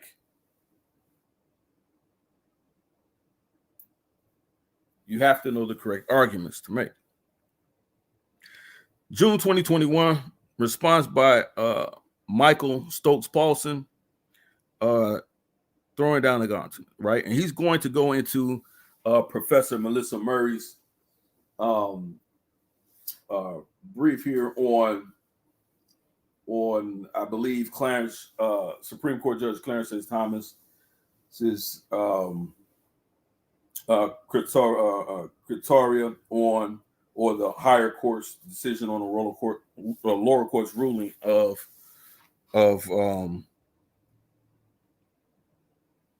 a Roe versus Wade issue, so to speak. Professor Melissa Murray is right about one thing: laws banning trait selection abortion, prohibition on abortion, when had solely because of race, sex, or specific disability of the child that otherwise would be born, pose a direct challenge to the Supreme Court's constitutional abortion law doctrine under Roe versus Wade. In other words, in Planned Parenthood versus Casey. In other words, what they're saying off the bat, and you have two opposing views on the whole concept of using abortion as an instrument for eugenics. This is a debate here, basically, and what you have is that you have a pro-choice argument and you have a pro-life argument that's happening here. But right off the bat, the pro-life argument, a person involved says, look, one thing we have in common, or I have in common in this particular discussion with Professor Melissa Murray, says that laws banning trait selection abortion, that's that hashtag abort black male babies, that some people keep telling you, well, yeah, you could go ahead and do whatever you want with your, with your womb. If you decide not to have a black male child, then I can decide to do that. Legally, under the Constitution, as Roe versus Wade is written as it is right now, that's correct. It's going to change. It's going to change when you're talking about trait selection abortions. That's going to change eventually. But as the law stands right now, in regards to Roe versus Wade, a woman doesn't really have to give a reason why she's getting an abortion, right?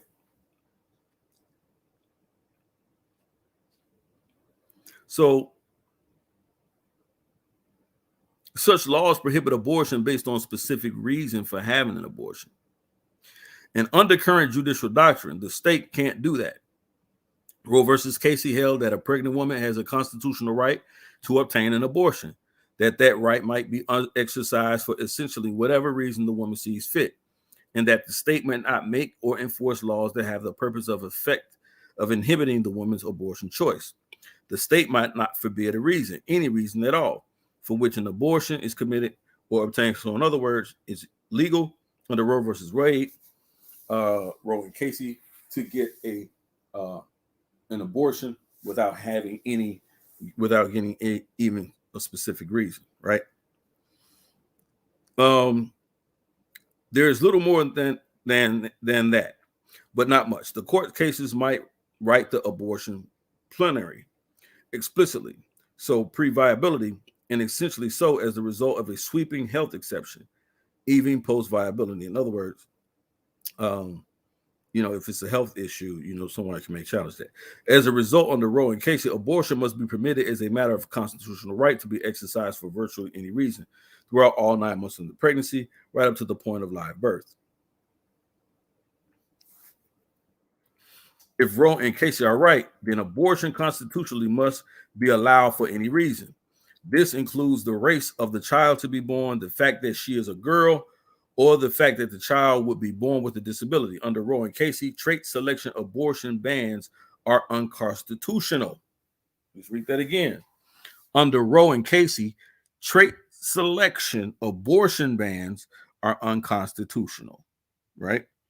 To accede for the moment to a familiar but improper use of the term.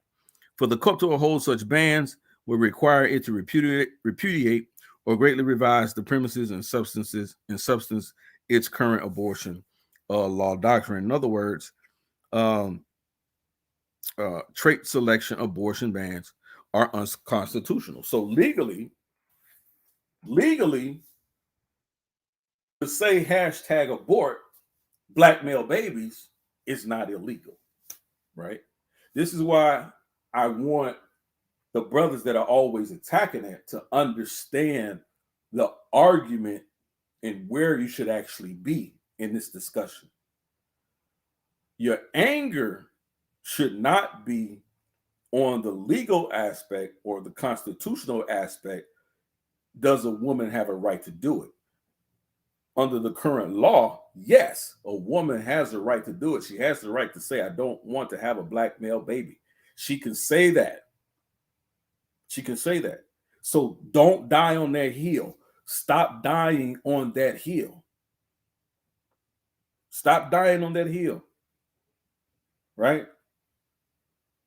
But where should you be placing the argument? And this is what I'm wanting to get the brothers and sisters to understand. When you hear these arguments, know what they're saying to you, right? And I'll show you. I'm going to skip down here, right? Trait selection bans. Throw down the gauntlet. Does the Constitution really confer a right to abortion when the sole reason is the race or sex or disability of the unborn human child? Is there a constitutional right to kill a living human fetus because he or she is a child of color? That's eugenics. Because he or she has Down syndrome, or because in a perverse reversal of a traditional expression of joy, it's a girl.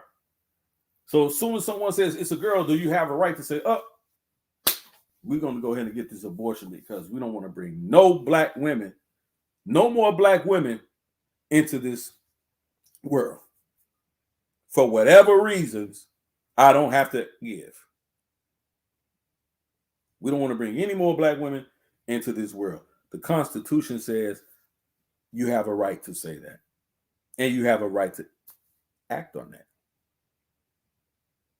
The Constitution says you have a right to say abort black male babies and act on it.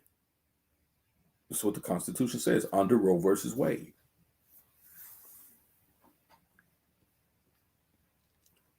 Right?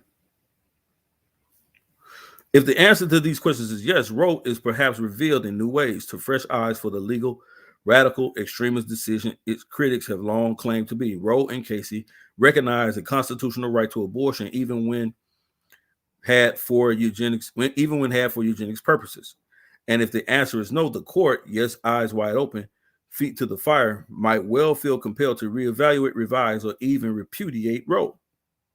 So what they're telling you is that being able to perform abortions based on trait selection alone, race, sex, color, or creed, for those reasons, it was left in there. The law was written in there for enough people to eventually to rise up and have that part of the law repudiated or even overturned in part to where you can't say hashtag abort and legally carry it out simply based on your desire not to have a black male child or a black female child. The law was written for that, people, right? So all abortion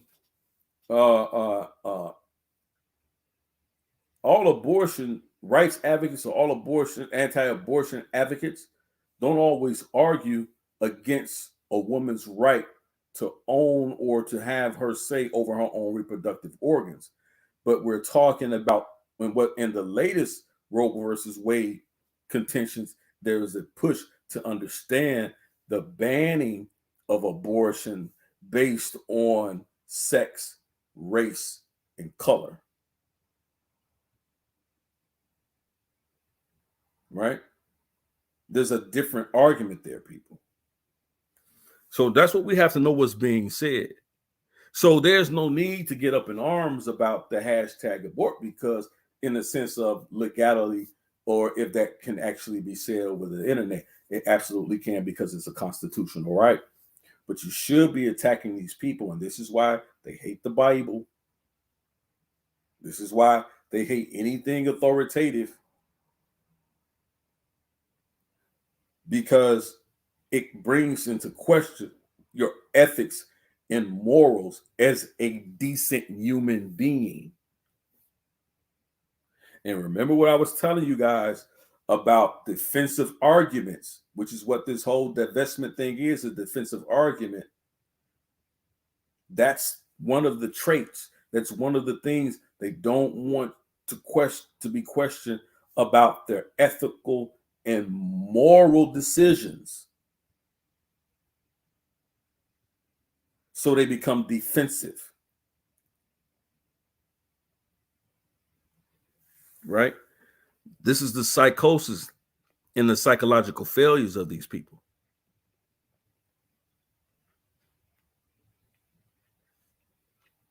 Right? I'm going to read down here. Trait selection abortion bans thus pose usually important, stark, and seemingly unavoidable legal and moral challenges to the constitutional legal regime of Roe. These are the fundamental questions posed in the Box versus Planned Parenthood. Now, Box versus Planned Parenthood is the case that Judge Clarence Thomas gave a dissent on, simply based on the question of whether or not these types of trait selection bans should be adhered to or considered in regards to Roe versus Wade, and sort of changing the decision on Roe versus Wade in that aspect, not to get rid of a woman's right to have an abortion, but to put in place, which doesn't exist, these bans based on trait selection, sex, race, and economic status, right? So we got to understand what arguments are being had here, so we can deal with these dead divestment arguments properly, right? And so I'm coming up on the 3 o'clock hour. I'm going to be doing a part 2 with this, because I want to equip you guys how to really deal with these arguments.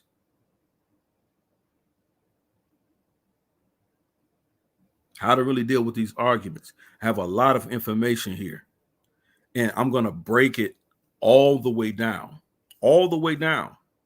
for every comeback, for every pushback, everything that they have with this weak argument, that now I'm starting to hear them moving back from, oh, divestment is not my argument. Oh, you guys are changing what we mean by this or what we mean by that. Now we're going to get into all of that.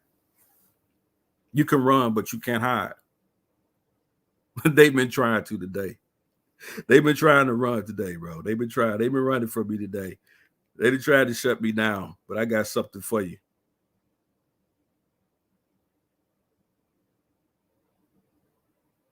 You know, this is what they're going to try to do. You know, this is what they're going to try to do. But we're going to deal with these arguments as how they're being presented, these logical fallacies, these scams, these cons, these games that are being played with your appeal, simply appealing to your emotions, these tactic fallacies that are nothing but lies, the divestment argument, which they call a response. I'm telling you that the type of response that it is, I agree with them, it's a response, but it's a defensive response, not a constructive argument. It's only a defensive response. It's more closely related to a tantrum. I teach autistic children, right? And then there's things that we recognize that autistic children do. It's called, manned, and then their tactics and different things like that. And so when they have these mans, M-A-N-D-S, these mans, right? These tantrums, right? They throw a tantrum, right? And so there's no positive reinforcement that comes with the tantrum. Tantrum is a behavior that has to be stopped, right? So positive reinforcement only comes with when they attempt to try to communicate the best way that they possibly can without the tantrum.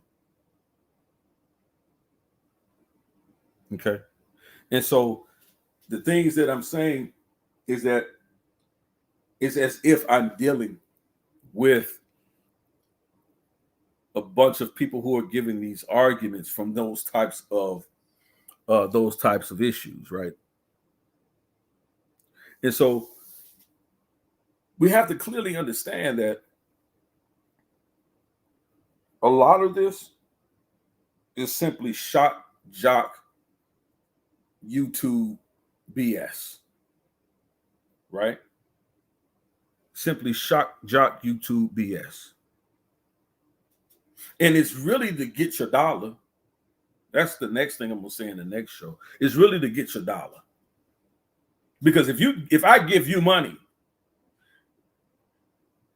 and if you're giving me money and you're getting nothing in return that you can use in your everyday life, then either I'm the fool or you're scamming me, right? It's one of the two.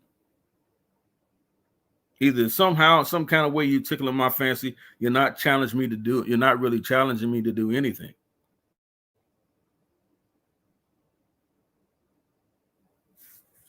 But there is going to be a part 2. I think I'm going to do it tomorrow.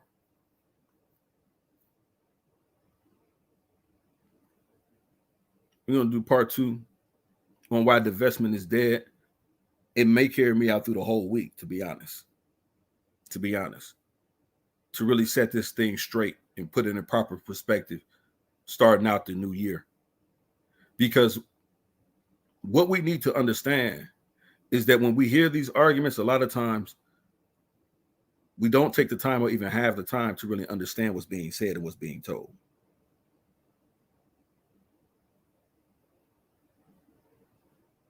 So if a lot of it seems redundant, if a lot of it seems like while we're talking about black women again, no, we're talking about black men and black women as in a collective in unity.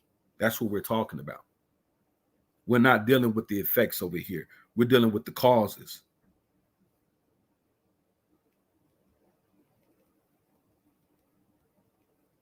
We're dealing with the causes. And it's not a matter of whether you agree or not. I'm not looking for your agreement.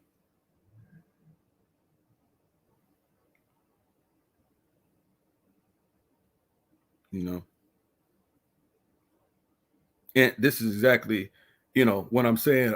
Reese from Philly, they don't really want to have the conversation because all they're doing is speaking from a place of defensiveness. They don't really want to have the conversation. But Reese from Philly, you always welcome over here, fam. As a matter of fact, reach out to me.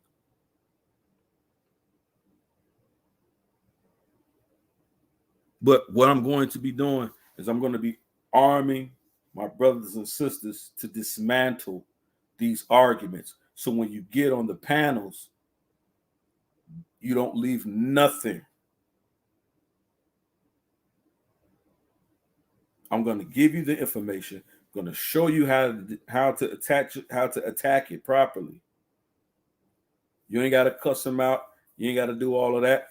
I'm going to show you how to dismantle the argument because it's these questions that they don't want to answer. It's what they're running from. They've tried twice in 3 days to stop me from doing this stream.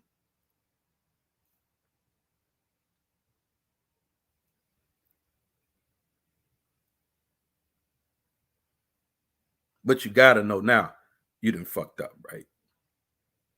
You got to know that now, right? You got to know that now. Because I'm relentless. And I'm surgical with this bitch. Trust me. So, but I got to arm my brothers out there. I see a lot of them putting in good work. But sometimes they get misguided because they get caught up in the conflated arguments. And they get taken off topic. But I'm going to arm you with the proper equipment. I'm going to show you how to make these arguments and show you how to get ahead of these conversations. Because this whole divestment argument is dead. It doesn't exist. Like, share, and subscribe to Elder Yara. Like, share, and subscribe to the Patriots Network. Like, share, and subscribe to the YouTube Streets channel. We're going to be going in. As a matter of fact, I think we're going to finish the week out. I have so much more information.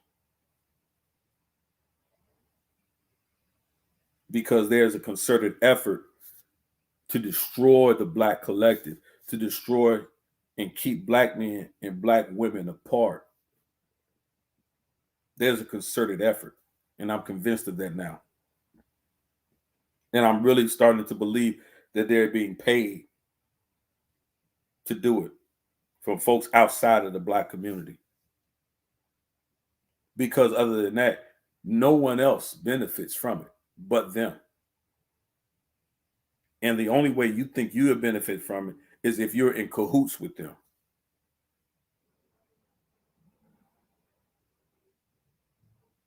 And that's what we have to know we're dealing with here. So with that being said, shout out to the patriarchs. Shout out to our matriarchs, our sisters that stand armed and armed with us. We the true collective here. We're the real Black power. We're the real Black power. Black power is together. It's not apart.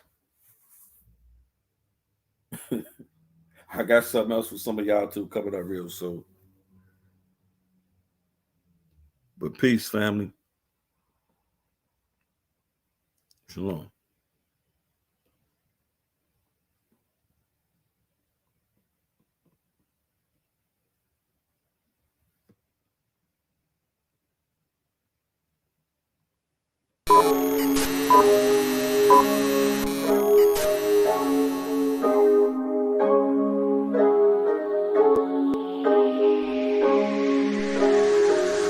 I'm zombie but awake, 밤비가 내려wake. Can't wait, no time is a game, so I just put it all my way. I'm zombie but awake, 밤비가 내려wake. Can't wait, no time is a game, so I just put it all my way. All I need is love, all I need is hope. 사랑을 갈구해 랩으로 빡치는 건 나 랩으로 얘기해 막 사는 걸 자랑 늘 하는 래퍼들 얘기는 no. All I need is hope, all I need is hope. 현실을 도피해 랩으로 바쁘단 걸 날 필요로 한다고 느끼는 게 살아있다고 날 더 느끼게 해. 하고 싶은 얘기들을 담아서 노래로 만들어 나는 길을 받아서 누구에게 이야기되고 누구에겐 독 이런 얘기들은 뱀이 들어버렸네. 밤에 들이부어 술간이 부어버려 툭 튀어나와버렸네. 배가 부르지 않게 better rap honey band honey band bust down rolling 하나로는 부족해 하나로는 부족하니까 난 손목에 내 또 내 목에 챙갱갱 하지 못할 일은 없으니까 가족에게 보여줄 일밖에 이젠 없으니까 Hustle for the best got no time for the bitches 랩을 못한다면 내 노래마저도 예매 Get the money back back new click new whip never put it back payback click clack bang I'm walking like a zombie I'm rapping like a zombie I'm walking like a zombie I'm living like a zombie